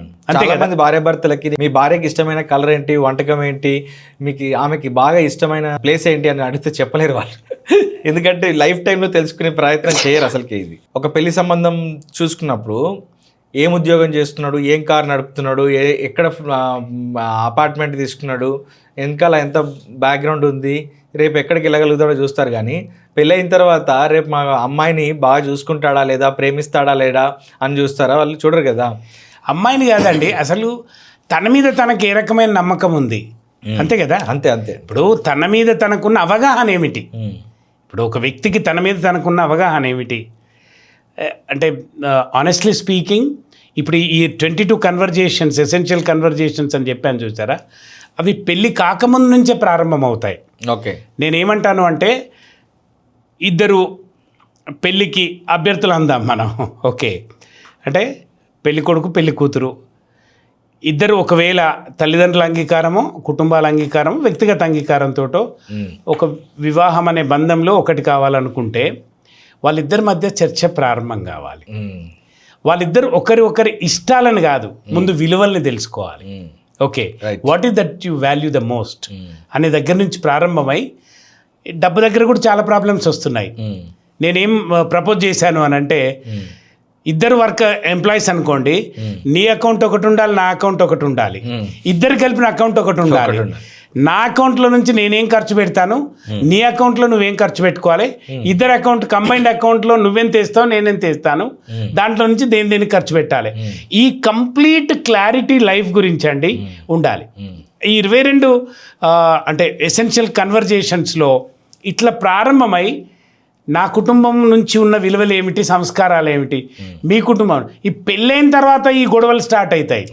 ముందే మాట్లాడుకుంటే, మా ఫ్యామిలీలో దీన్ని బాగా మేము ఎక్కువ దీనికి వాల్యూ ఇస్తాం, ఇది మా అవసరంగా ఎసెన్షియల్గా ఫీల్ అవుతాం మేము. ఇప్పుడు కొన్ని సందర్భాల్లో మనం చూస్తాం, అబ్బాయి వంగి పెద్దవాళ్ళకి నమస్కారం చేస్తాడు, ఏది మన సంస్కృతి లాగా, నార్త్ ఇండియన్ లాగా. అమ్మాయి అడవింటికి అట్లా నిలబడి ఉంటుంది. ఇంటికి పోయిన తర్వాత దీని మీద కూడా వస్తుంది. అక్కడ బంధువుల లోపల ఇట్లా ఐబ్రోస్ లేస్తాయి. అది ముందే అనుకున్నారనుకోండి కదా, ఆ అమ్మాయికి అది ఇష్టం ఉండదు, వాళ్ళ కుటుంబంలో అలవాటు లేదు, డిక్లేర్ అయిపోతుంది అంతే, ఎక్స్పెక్టేషన్స్ ఉండవు.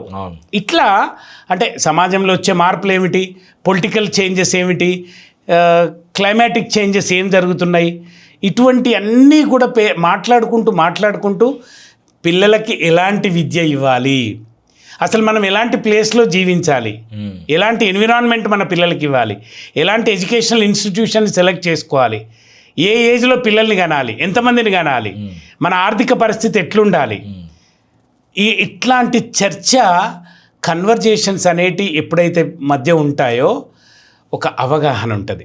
ఇప్పుడు చాలా మట్టు కుటుంబాలలో తల్లిదండ్రుల మధ్య వచ్చే గొడవలు పిల్లల్ని ఎంత కన్ఫ్యూజన్కి దారితీస్తున్నాయంటే, అసలు ఈ నేర ప్రవృత్తి, ఈ ఏదైతే క్రిమినల్ మైండ్ అనేది పిల్లల్లో క్రియేట్ అవుతున్నదో దానికి ఒకానొక కారణం కూడా తల్లిదండ్రుల మధ్య సయోధ్య లేకపోవటమే.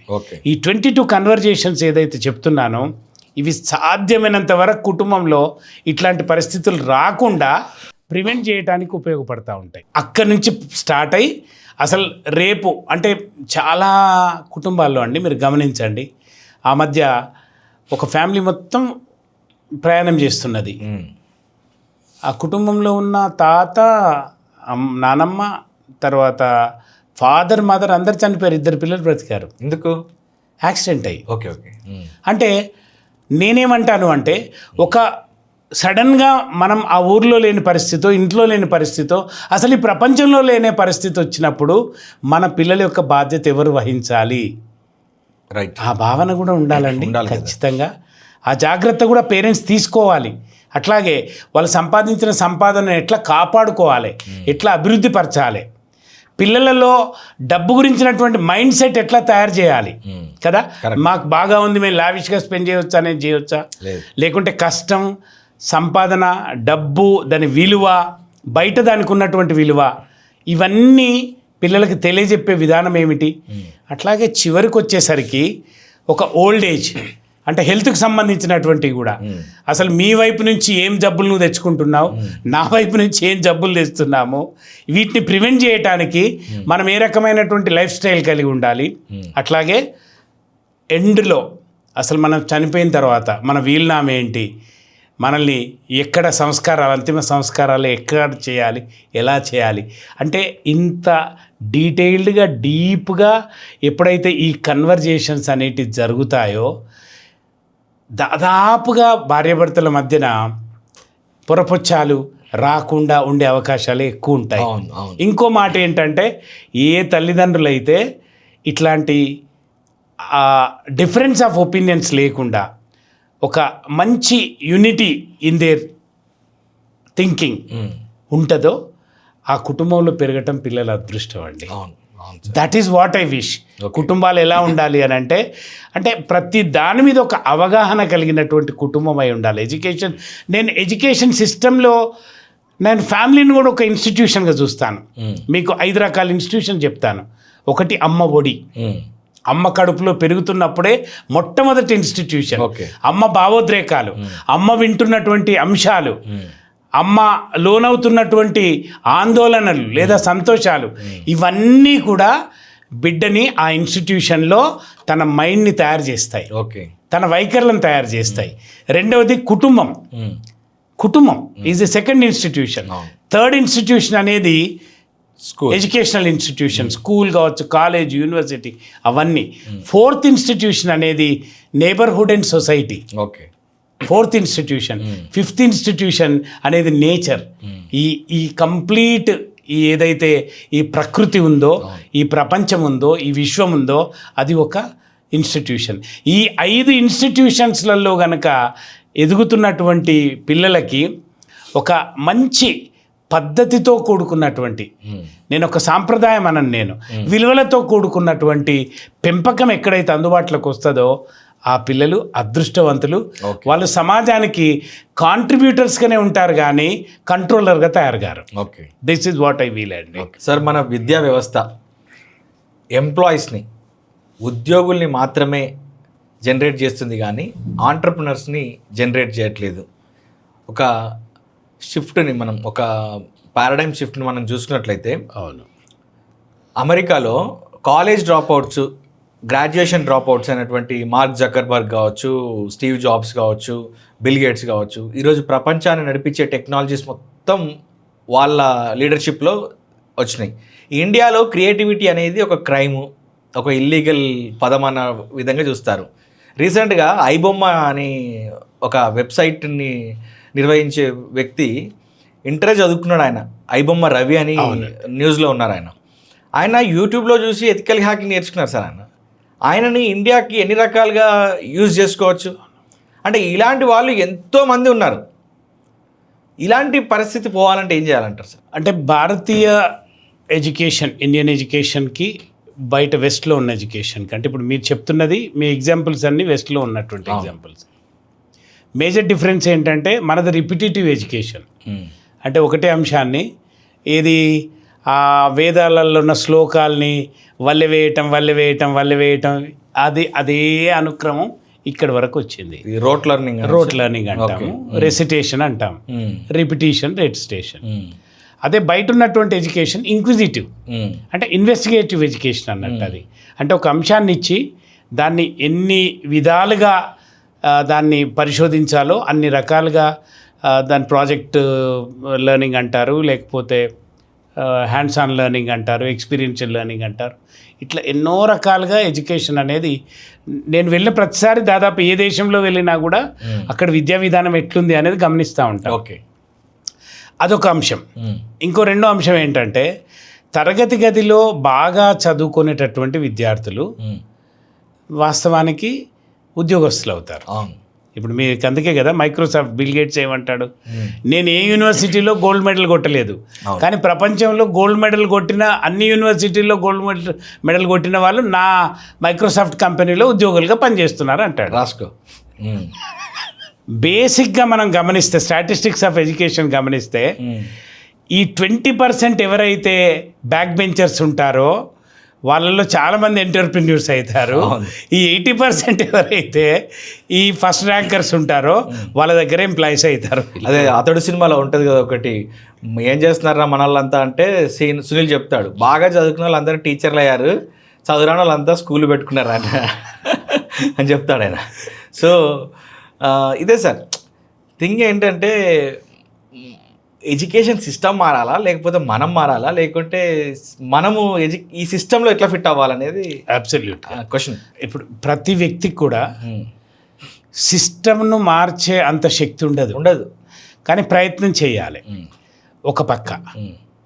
ఎందుకంటే ఒక గొంతుకకి ఇంకో గొంతుకు కలిసినప్పుడు అది బలమైనటువంటి ఒక అంటే ఒక ప్రొటెస్ట్ లాగా పరిణామం చెందుతుంది. ఓకే, కానీ ఏ వ్యక్తికి ఆ వ్యక్తి కూడా ఇప్పుడున్నటువంటి మార్కెట్లో నాకున్నటువంటి స్కిల్స్ ఎట్లా సేల్ చేయొచ్చు, అంతే కదండి, అంతే మార్పిడే కదా. అంతే. ఇప్పుడు ఎవరమైనా మనకున్నటువంటి స్కిల్స్ని మార్పిడి చేసుకుంటున్నాం, ఒక బాటార్ సిస్టమ్ లాంటిదే ఇది కూడా. అవును, అంతే అంతే కదా. సో నీ స్కిల్స్ని నువ్వు మార్పిడి చేసుకోవటంలో ఎక్కడ దానికి ఎంత విలువ వస్తుంది అనేది నీకు తెలియాలి. లేదా నువ్వు ఎక్కడ జీవించాలనుకుంటున్నావో, లేదా నీ స్కిల్స్ని ఏ మార్కెట్లో అమ్మాలనుకుంటున్నావో అక్కడ ఏ స్కిల్స్కి ఎక్కువ ధర పలుకుతుంది ఈ ప్రజెంట్ టైంలో, ఆ స్కిల్స్ అన్న నువ్వు నేర్చుకోవాలి. అంతేగాని నువ్వు నిందించేం లాభం లేదు. కరెక్ట్. ఇప్పుడు నీకు నువ్వుగా దీన్ని ఏమంటారంటే స్కిల్ ఆడిట్ అంటారు. పర్సనల్ స్కిల్ ఆడిట్ చేసుకోవాలి. ఇప్పుడు మన కెమెరామెన్ ఉన్నాడు, ఇక్కడ మీ దగ్గర ఆయన ఒకవేళ కెమెరామెన్గా పనిచేస్తే ఆయనకి ఇప్పుడున్న ఈ స్కిల్ సరిపోతుంది. ఏంటి, ఒకవేళ ఈయనే ఒక సినిమాలో కెమెరామెన్గా పనిచేయాలి నువ్వు అని అంటే ఆయనకు డెఫినెట్గా ఇంతకంటే బెటర్ స్కిల్స్ కావాలి, అప్గ్రేడ్ కావాలి, స్కిల్ అప్గ్రేడ్ కావాలి. స్కిల్ అప్గ్రేడ్ అయినప్పుడు ఏమవుతుంది, ఆయన స్కిల్కి వాల్యూ కూడా అప్గ్రేడ్ అవుతుంది. Correct. So every person in any field అంటే తనకు నచ్చింది, తనకు వచ్చింది ఎంత గొప్పగా చేయగలుగుతాడు, ఎంత గొప్పగా అమ్మగలుగుతాడు. అంటే ఒక మాటలో చెప్పాలంటే ప్రతి వ్యక్తి ఏదో ఒకటి అమ్మేవాడే, ఏదో ఒకటి కొనుక్కునేవాడే కదా. కరెక్ట్. నువ్వు అమ్మేటప్పుడు ఎంత గొప్పగా అమ్మగలుగుతావు, నువ్వు కొనేటప్పుడు ఎంత గొప్పది కొనగలుగుతావు అనేది నువ్వు నిర్ణయించుకోవాలి. గొప్పది తక్కువ కొనాలి, ఏంటి నువ్వు అమ్మేది ఎక్కువ అమ్మగలగాలి. అదే నైపుణ్యం అంటే. ఒక మాటలో చెప్పాలంటే లాజిక్ అంటారు, లేకుంటే లౌక్యం అంటారు. That is what. బట్ మన ఎడ్యుకేషన్ సిస్టమ్ డబ్బులు ఎలా సంపాదించాలో చెప్తుంది, ఉద్యోగాలు ఎలా సంపాదించాలో చెప్తుంది, డబ్బులు ఎలా సంపాదించాలో చెప్తుంది, కానీ డబ్బుని ఎలా ఇన్వెస్ట్ చేయాలో చెప్పదు. అంటే మనకు ఫైనాన్షియల్ లిటరసీ లేదు కదా. రోడ్డు సేఫ్టీ గురించి లిటరసీ ఉండదు, అదే అండి, ఏ ఫుడ్ తినాలో లిటరసీ ఉండదు. సో నేననేది ఏంటి అంటే బేసిక్గా ఇప్పుడు మీరు చూడండి, ముత్తాత అదే 6 సబ్జెక్ట్స్ చదివాడు, తాతగారు అదే 6 సబ్జెక్ట్ చదివాడు, నాన్నగారు అదే 6 సబ్జెక్ట్ చదివారు, మనము అదే 6, మన పిల్లలు అదే 6 సబ్జెక్ట్స్ చదువుతున్నారు. బయట ప్రపంచంలో ఎన్నో సబ్జెక్ట్స్ పుట్టుకొచ్చినాయండి. వీటిని ట్రెడిషనల్ సబ్జెక్ట్స్ అంటే వాటిని ఎమర్జింగ్ సబ్జెక్ట్స్ అంటారు. ఓకే, ఎమర్జింగ్ సబ్జెక్ట్స్ని ఎక్కడ మనం ఇన్కార్పొరేట్ చేస్తున్నాం? అసలు ఫైనాన్షియల్ లిటరసీ అండి బేసిక్గా కావాల్సింది. కుటుంబంలో మీరు చూడండి, మార్వాడి గో బ్యాక్ అనే ఉద్యమం పెట్టాడు. ఏంటి, మార్వాడికి డబ్బు వ్యాపారం ఎలా చేయాలి, ఈ రెండింటిని నేనేమంటానంటే ఒకటేమో ఫైనాన్షియల్ లిటరసీ, డబ్బును మేనేజ్ చేయటం, రెండవదేమో ఎంటర్ప్రీనియరల్ నాలెడ్జ్. ఈ రెండు విపరీతంగా కుటుంబం నుంచి వాళ్ళకు వస్తున్నాయి, తరతరాలుగా వస్తున్నాయి, జనరేషనల్ విజ్డమ్గా వస్తున్నాయి అవి. కరెక్ట్. ఓకే, మరి దీన్ని నేర్పాల్సిన బాధ్యత ప్రభుత్వానికి ఉన్నది. కనీసం ప్రభుత్వం మనకు తెలుసు ఎలాంటి ప్రభుత్వమో, దున్నపోతు మీద వర్షం పడ్డట్టు మనలాంటి వాళ్ళం ఏది చెప్పినా కూడా ప్రభుత్వానికి. అలాంటప్పుడు కనీసం ఆ దున్నపోతు లేవట్లేదు అంటే మనమన్నా వెళ్ళి తోక వంచి ఏదో కుర్చీ లేపి దాన్ని పంపాలి కదా. అవును. ఆ కుటుంబాలన్నా చేయాలి కదా తమ పిల్లలకి. It is that institutions. నేనేమంటాను అంటే ఒకరిని నిందించి లాభం లేదండి. మనం ఎంతవరకు మనం చేయగలుగుతాం మనం చేయగలగాలి. మేము డెవలప్ చేసాం ఫైనాన్షియల్ లిటరసీ, మేము డెవలప్ చేసాం, మా పిల్లలకు దాన్ని అందుబాటులోకి తీసుకొచ్చాం. Okay. Yes, financial literacy, smart nutrition, junior entrepreneurship, తర్వాత పబ్లిక్ స్పీకింగ్, ఓకే, ఇలాంటి ఏవైతే ఎసెన్షియల్ కోర్సెస్ ఉన్నాయో వాటన్నిటినీ పిల్లలకి అందుబాటులో తీసుకురావాల్సినటువంటి అవసరం ఉంది. వీటి నీడ్ ఉంది. పేరెంట్స్ కనుక వీటిని అడగటం స్టార్ట్ చేస్తే, ఇప్పుడు ఎట్లాగైతే మీరు ఇంగ్లీష్, స్పోకెన్ ఇంగ్లీష్ క్లాసెస్ పెట్టారో, ఫైనాన్షియల్ లిటరసీ క్లాసెస్ పెట్టే వాళ్ళు వస్తారు, స్మార్ట్ న్యూట్రిషన్ పెట్టే వాళ్ళు వస్తారు. అట్లాగే రకరకాలుగా ఏదైతే ఎమర్జింగ్ కోర్ సబ్జెక్ట్స్ ఉన్నాయో వాటిని టీచ్ చేయాల్సినటువంటి అవసరం అయితే ఉంది. That need is there compulsory. Sir, మన ఎడ్యుకేషన్ సిస్టమ్ యాజ్ ఎ హోల్గా ఈ సైన్స్, టెక్నాలజీ, ఇంజనీరింగ్ వీటి మీద ఎక్కువ ఫోకస్ చేస్తుంటుంది. ఈ ఆర్ట్స్, హ్యుమానిటీస్ మీద పక్కన పెడుతుంది. బట్ మనకి ఇండిపెండెన్స్ వచ్చినప్పుడు మన కాన్స్టిట్యూషన్ రాసిన సమయంలో India is a paradise of barristers, advocates అని చెప్పి ఆ రోజుల్లో చాలా మంది ఏది మన బారిస్టర్స్, గాంధీ గారు అనుకోండి, లేకపోతే అంబేద్కర్ గారు, వీళ్ళందరూ కూడా ఆ రోజుల్లో బారిస్టర్గా ఉండి చేసినటువంటి వాళ్ళే. నేను చిన్నప్పటి నుంచి 10th అయిపోయింది అని అంటే ఖచ్చితంగా బైపీసీ, ఎంపీసీ తీసుకోవాలి. చదువు రానోడు అంటే సిఈసీ తీసుకుంటాడు. మళ్ళీ వాళ్ళ తర్వాత ఏం చేస్తారంటే బైపీసీ తీసుకున్నవాడు ఫార్మసీ కానీ ఎంబీబీఎస్ చేయాలి, ఎంపీసీ తీసుకున్న వాళ్ళు ఖచ్చితంగా బీటెక్ చేయాలి, ఏదో ఒక దాంట్లో చేయాలి. ఇది తప్ప మనకి ఇంకా వేరే ఆప్షన్స్ లేవా? చాలా ఆప్షన్స్ ఉన్నాయండి. ఇంకా ఇప్పుడు ఆర్టిఫిషియల్ ఇంటెలిజెన్స్ ఈ ప్రభంజనం ఏదైతే జరుగుతున్నదో ప్రపంచం లోపల, ఇప్పుడు కుటుంబాలు, సంస్థలు, ప్రభుత్వాలు మేల్కోకపోతే, నేను I drafted A letter to the prime minister అండి. ఏమని?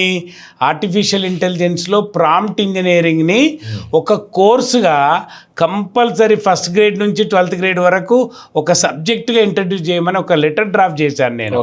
అంటే ప్రాంప్ట్ ఇంజనీరింగ్ యొక్క నీడ్ ఎంత ఉన్నది మీరు ఆలోచించండి. చాలా ఉంది. అంటే సేమ్ ఇన్స్ట్రుమెంట్, ఏది చాట్ జీపీటీ అనుకోండి, జెమినై అనుకోండి, గ్రోక్ అనుకోండి, సేమ్ ప్లాట్ఫామ్, కానీ మీరు దానికి ఇచ్చే ప్రాంప్ట్ను బట్టే అది పనిచేస్తుంది. మీరు ఇచ్చినంత గొప్పగా నేను ప్రాంప్ట్ ఇవ్వలేకపోతే మీరు చేయించినంత పని నేను దాంతో చేయించలేను కదా.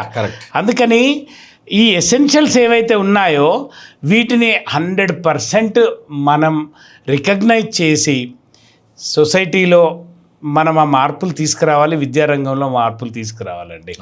అంటే మీరు అంటున్నారు చూసిండ్రా, ఇప్పుడు మీరు ఆర్టిఫిషియల్ ఇంటెలిజెన్స్ ఏదైతే ఇప్పుడు ప్రపంచాన్ని కుదిపేస్తున్నదో, ఇక దానికి మ్యాథమెటిక్స్తో దీంతో ఎక్కువ పనేం లేదట అండి. కావాల్సింది ఇప్పుడు హ్యుమానిటీసే. మళ్ళీ ఎట్లనైతే రివర్స్ మైగ్రేషన్ అనేది జరుగుతున్నదో, పట్టణాలకు వచ్చిన వాళ్ళు ఢిల్లీకి పోయి బతకాలి, అరే ఢిల్లీ రాజధాని అనుకున్నవాడు ఇవాళ ఏం చేస్తున్నాడు, మళ్ళీ హర్యానాలనో, మళ్ళీ బీహార్లనో, మళ్ళీ పల్లెటూర్లకి తిరిగి తిరోముఖనం పడుతున్నారు. ఎందుకు రివర్స్ మైగ్రేషన్ అవుతుంది? అక్కడ ఇప్పుడు ఉన్నటువంటి పొల్యూషన్, ఆ పరిస్థితులన్నీ చూసి వాడు గొప్పగా బ్రతకడానికి పోయి ఘోరంగా చనిపోయే పరిస్థితి ఏర్పడుతున్నది కాబట్టి రివర్స్ మైగ్రేషన్ అవుతున్నది. అట్లాగే ఒక వేవ్ మోషన్ ఉంటుంది సమాజంలో ఎప్పుడు కూడా. ఒకప్పుడు మీరు చూశారు కదా, ఎంసీఏ, బీసీఏ అంటే ఎగబడి చేశారు, ఎంబీఏలు అంటే బాగా ఎగబడి చేశారు. ఏంటి ఇప్పుడు ఉన్నటువంటి స్టెమ్ అనండి, స్ట్రీమ్ అనుకోండి, అంటే ఆర్ట్స్ కూడా కలిపారు దాంట్లో. ఇప్పుడు ఆ సబ్జెక్ట్స్తో పాటు మీకు హ్యుమానిటీస్కి మళ్ళీ, ఎందుకంటే ఆర్టిఫిషియల్ ఇంటెలిజెన్స్ చేయలేనటువంటి పని ఏమిటి అంటే సోషల్ ఎమోషనల్ ఇంటెలిజెన్స్. ఈ ఇంటెలిజెన్స్ అనేది ఇవాళ మనం హ్యుమానిటీస్ చదవటం లోపల ఎంపతి డెవలప్ అవుతుంది, సమాజం మీద అవగాహన పెరుగుద్ది, అసలు మానవ సంబంధాల మీద, మానవ భావోద్రేకాల మీద ఒక అవగాహన మనిషికి ఉండటం చాలా అవసరమైద్ది. అందుకని మళ్ళీ అగైన్ మీరు చూడండి, కొద్ది సంవత్సరాల్లోనే స్విచ్ బ్యాక్ టు హ్యుమానిటీస్ అనేది తప్పకుండా జరుగుద్దని ఒక విద్యావేత్తగా నేను చెప్పగలను. ఓకే సార్, ఇప్పుడు మన పిల్లలకి ఈ ఇంటెలిజెంట్ కోఎఫిషియంట్ బాగుంటుంది, కానీ ఎమోషనల్ కోఎఫిషియంట్ అనేది తగ్గిపోతుంది. మీరు చూసుంటారు 90s ఎరా నుండి మిలీనియం తర్వాత ఇప్పుడు ఉన్న పిల్లలందరినీ మీరు చూస్తున్నారు కదా. ఒకప్పుడు ఉన్నటువంటి పేషెన్స్, ఒకప్పుడు మనము ఒక ట్రైన్ టికెట్ కోసమో లేదా ఒక రేషన్ షాప్ దగ్గరనో లేదా బిఎస్ఎన్ఎల్ ఆఫీస్ ఉంది కదా, గంటల తరబడి మనం వెయిట్ చేసి ఆగేవాళ్ళం. కానీ ఇప్పుడు పిల్లలకు ఆ పేషెన్స్ లేదు. మీరు ట్రాఫిక్ సిగ్నల్ దగ్గర చూడండి, తెలుస్తుంది జనాలకి పేషెన్స్ లేకపోవటం అనేది. అవును, ఒకరి మీద ఒకరు పడి ఒకరికంటే ఒకరు ముందు ఉండాలి అనేది మీరు చెప్పింది చాలా సత్యం అండి. అంటే ఇది ఉంది, మన ఇంటెలిజెంట్ కోషెంట్ ఉంది, కానీ ఎమోషనల్ కోషెంట్ అనేది మిస్ అవుతుంది. దీని యాక్చువల్గా స్కూల్లో ఎంతసేపు అదొక మార్కులు, అదొక ర్యాట్ రేస్ లాగా పోతుంది కదా సార్. ఇంట్లో నేర్పించాలంటే పేరెంట్స్గా ఏం చేయాలి? మీరు ఏది పిల్లల్లో వచ్చినా అది తల్లిదండ్రుల ప్రతిబింబమే పిల్లల్లో కనబడుతుంది అనేది మర్చిపోకూడదు. తల్లిదండ్రులు, మీ పిల్లలు ఉన్నారు, వంశీ గారు మీ పిల్లలు ఉన్నారు, మరాఠీ మాట్లాడతారా? ఎందుకండి అస్సామీ మాట్లాడతారా? మాట్లాడరు. అయ్యో, ఒరియా మాట్లాడతారా? ఎందుకు మాట్లాడరు సార్? మేము మాట్లాడాం కదా ఇంట్లో. అది అంటే మీరు మాట్లాడే భాష వాళ్ళ భాష ఎట్లయితుందో మీ భావోద్రేకాలు, మీ పద్ధతులు, మీ బుద్ధులు కూడా పిల్లల భావోద్రేకాలు, పద్ధతులు, బుద్ధులు అవుతాయండి. అంటే మనం పిల్లల్లో వచ్చే ఉద్రేకాలనే చూస్తున్నాం, కానీ ఆ ఉద్వేగాలకి ఊతమిచ్చింది ఎవరు అని అంటే తల్లిదండ్రులుగా మనమే. Correct. We have to understand that. ఇప్పుడు ఈరోజు స్మార్ట్ ఫోనో సెల్ ఫోనో అడిక్షన్ జరుగుతున్నది అని మనం గగ్గోలు పెడుతున్నాం. అన్నం తినని పిల్లలకి చేతికి ఫోన్ ఇస్తున్నది ఎవరండి? తల్లిదండ్రులు కదా. అంటే మన నేచర్ ఎట్లుంటుందో మీకు చిన్న ఎగ్జాంపుల్ చెప్తాను నేను. వాడు నడిచేంత వరకు నాన్న ఒక్క అడుగేయి నిలబడు, అడిగిలే, అబ్బా ఇంకా కొంచెం పరిగెత్తు అంటాం మనం. ఎప్పుడైతే వాడు పరిగెత్తడం నేర్చుకుంటాడో వాడిని వెంటబడి ఆగరా, ఎంత పరిగెడతావు నువ్వు, ఆపు కొద్దిసేపు స్లోగా అంటాం మనం. వాడు మాట్లాడేంత వరకు ఒక్క మాట మాట్లాడు, రెండు మాటలు మాట్లాడు అని అంటే ఎక్స్పెక్ట్ చేసే మనము వాడు మాట్లాడడం స్టార్ట్ చేసిన తర్వాత ఏరా ఒకటే మాటలు మాట్లాడతావేంటి, ఆపై కొద్దిసేపు అని మనమే అంటాం. ఫోన్ కూడా అంతే అండి. ఫోన్ అడిక్షన్ కూడా మనమే చేస్తున్నాం, మనమే వాళ్ళ చేతికి ఇస్తున్నాము. వీళ్ళు ఫోన్లోనే పడిపోతున్నారని చెప్పేసి మనమే బాధపడుతున్నాం. మీకు చాలా ప్రాబ్లమ్స్ వస్తాయి ఫోన్తో. మీకు ఐసైట్ దెబ్బతింటుంది, న్యూరలాజికల్ నెట్వర్క్స్ పాడైపోతాయి, ఇక్కడ ఈ సర్వైకల్ ప్రాబ్లమ్స్ వస్తాయి, ఒబేసిటీ వస్తుంది.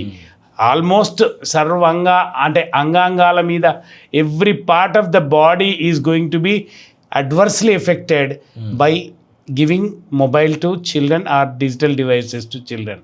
దాదాపు 8 సంవత్సరాల లోపున్న పిల్లల వరకు సాధ్యమైనంత వరకు మొబైల్ని దూరం పెట్టాలి. ఒకవేళ ఇస్తే ఎడ్యుకేషనల్ పర్పస్కి లిమిటెడ్ టైం ఇవ్వాలి తప్ప, otherwise better you keep away mobiles from your children. ఈ మధ్యకాలంలో నేను చదివింది ఏంటంటే ఈ స్టీవ్ జాబ్స్, బిల్ గేట్స్ ఇలాంటి టెక్కీస్ అందరూ కాలిఫోర్నియాలో they are not sending their children to digital schools at all. అంటే వాళ్ళు ఆల్రెడీ డిజిటల్ ఎకో సిస్టంలో ఉన్నారు కాబట్టి స్కూల్స్ ఇంటికి వచ్చిన తర్వాత కూడా మొబైల్ ఫోన్స్ వాళ్ళకి ఇవ్వరు 14 years వచ్చేంత వరకు. సార్ మీరు ఇంటికి వచ్చాక చెప్తున్నారు, నేను చెప్తుంది ఏంటి అంటే digital technology, computer based education ఉన్న స్కూళ్ళకి పంపట్లేదు ఆ పిల్లల్ని. ఎందుకు?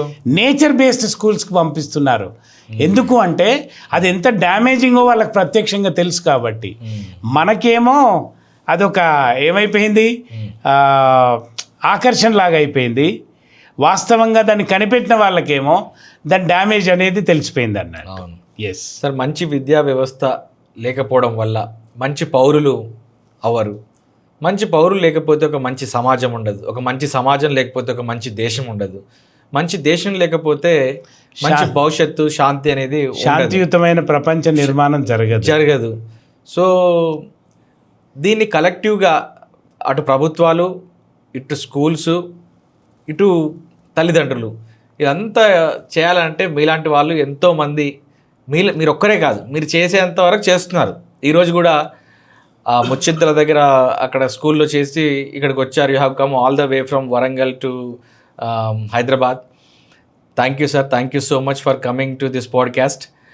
మీరు దీంతో ఆపకుండా నా పర్సనల్ రిక్వెస్ట్ ఏంటి అని అంటే ఇంకా అవేర్నెస్ క్రియేట్ చేయడానికి ఇంకా చాలా అంశాల గురించి మాట్లాడాలి. ఎందుకంటే నాలాంటి ఒక పేరెంట్, కొత్త పేరెంట్ని నేను, మా పాప ఇప్పుడే స్కూల్కి వెళ్తుంది.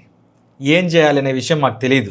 మేమేమనుకుంటామనంటే స్టేట్ సిలబస్ కంటే సెంట్రల్ సిలబస్ పెద్దది కావచ్చు, సెంట్రల్ సిలబస్ కంటే ఐబీ సిలబస్ పెద్దది కావచ్చు, ఐబీ కంటే కేంబ్రిడ్జ్ పెద్దది కావచ్చు, 1,00,000 కట్టే వాడికంటే 10 లక్షలు కట్టే స్కూల్ పెద్దది కావచ్చు, అలా బాగా గొప్పది కావచ్చు అని అనుకుంటాం. నా పిల్లలకి ఎక్కువ లాభం కలుగుద్ది కావచ్చు. అక్కడ నా దగ్గర ₹1,00,00,000 ఉంటే నేను ఏ ఫండ్లో పెట్టుబడి పెట్టాలి, నేను ఎక్కడ ల్యాండ్ కొనాలి, లేకపోతే నేను ఇంకేం చేయాలని చెప్పి నాకు చేయడానికి నాకు అసెట్ మేనేజర్ చేయడానికి. కానీ ఈ డబ్బంతా సంపాదించేది నా కూతురు కోసం, ప్రతి ఒక్క తండ్రి ఆయన పిల్లల కోసం.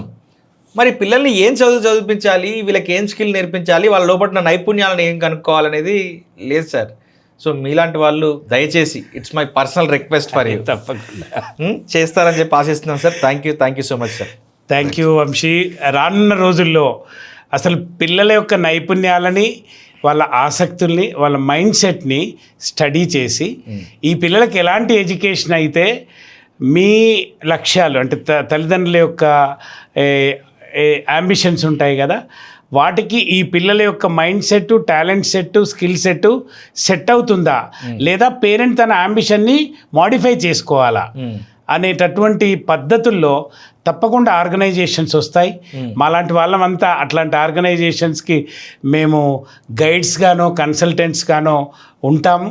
రానున్న రోజుల్లో పిల్లల్ని ఒక మంచి ఎడ్యుకేషన్ సిస్టమ్ వాళ్ళకి తగింది ఏది అనేది ఒకటి ఇవాల్వ్ చేసి దాంట్లో పిల్లల్ని ఎదిగించి ఆ పిల్లలు కుటుంబానికి, సమాజానికి ఉపయోగపడే పౌరులుగా ఎదగటానికి ఒక మంచి రోజు, అలాంటి రోజులు తప్పకుండా వస్తాయని నేను భావిస్తున్నాను.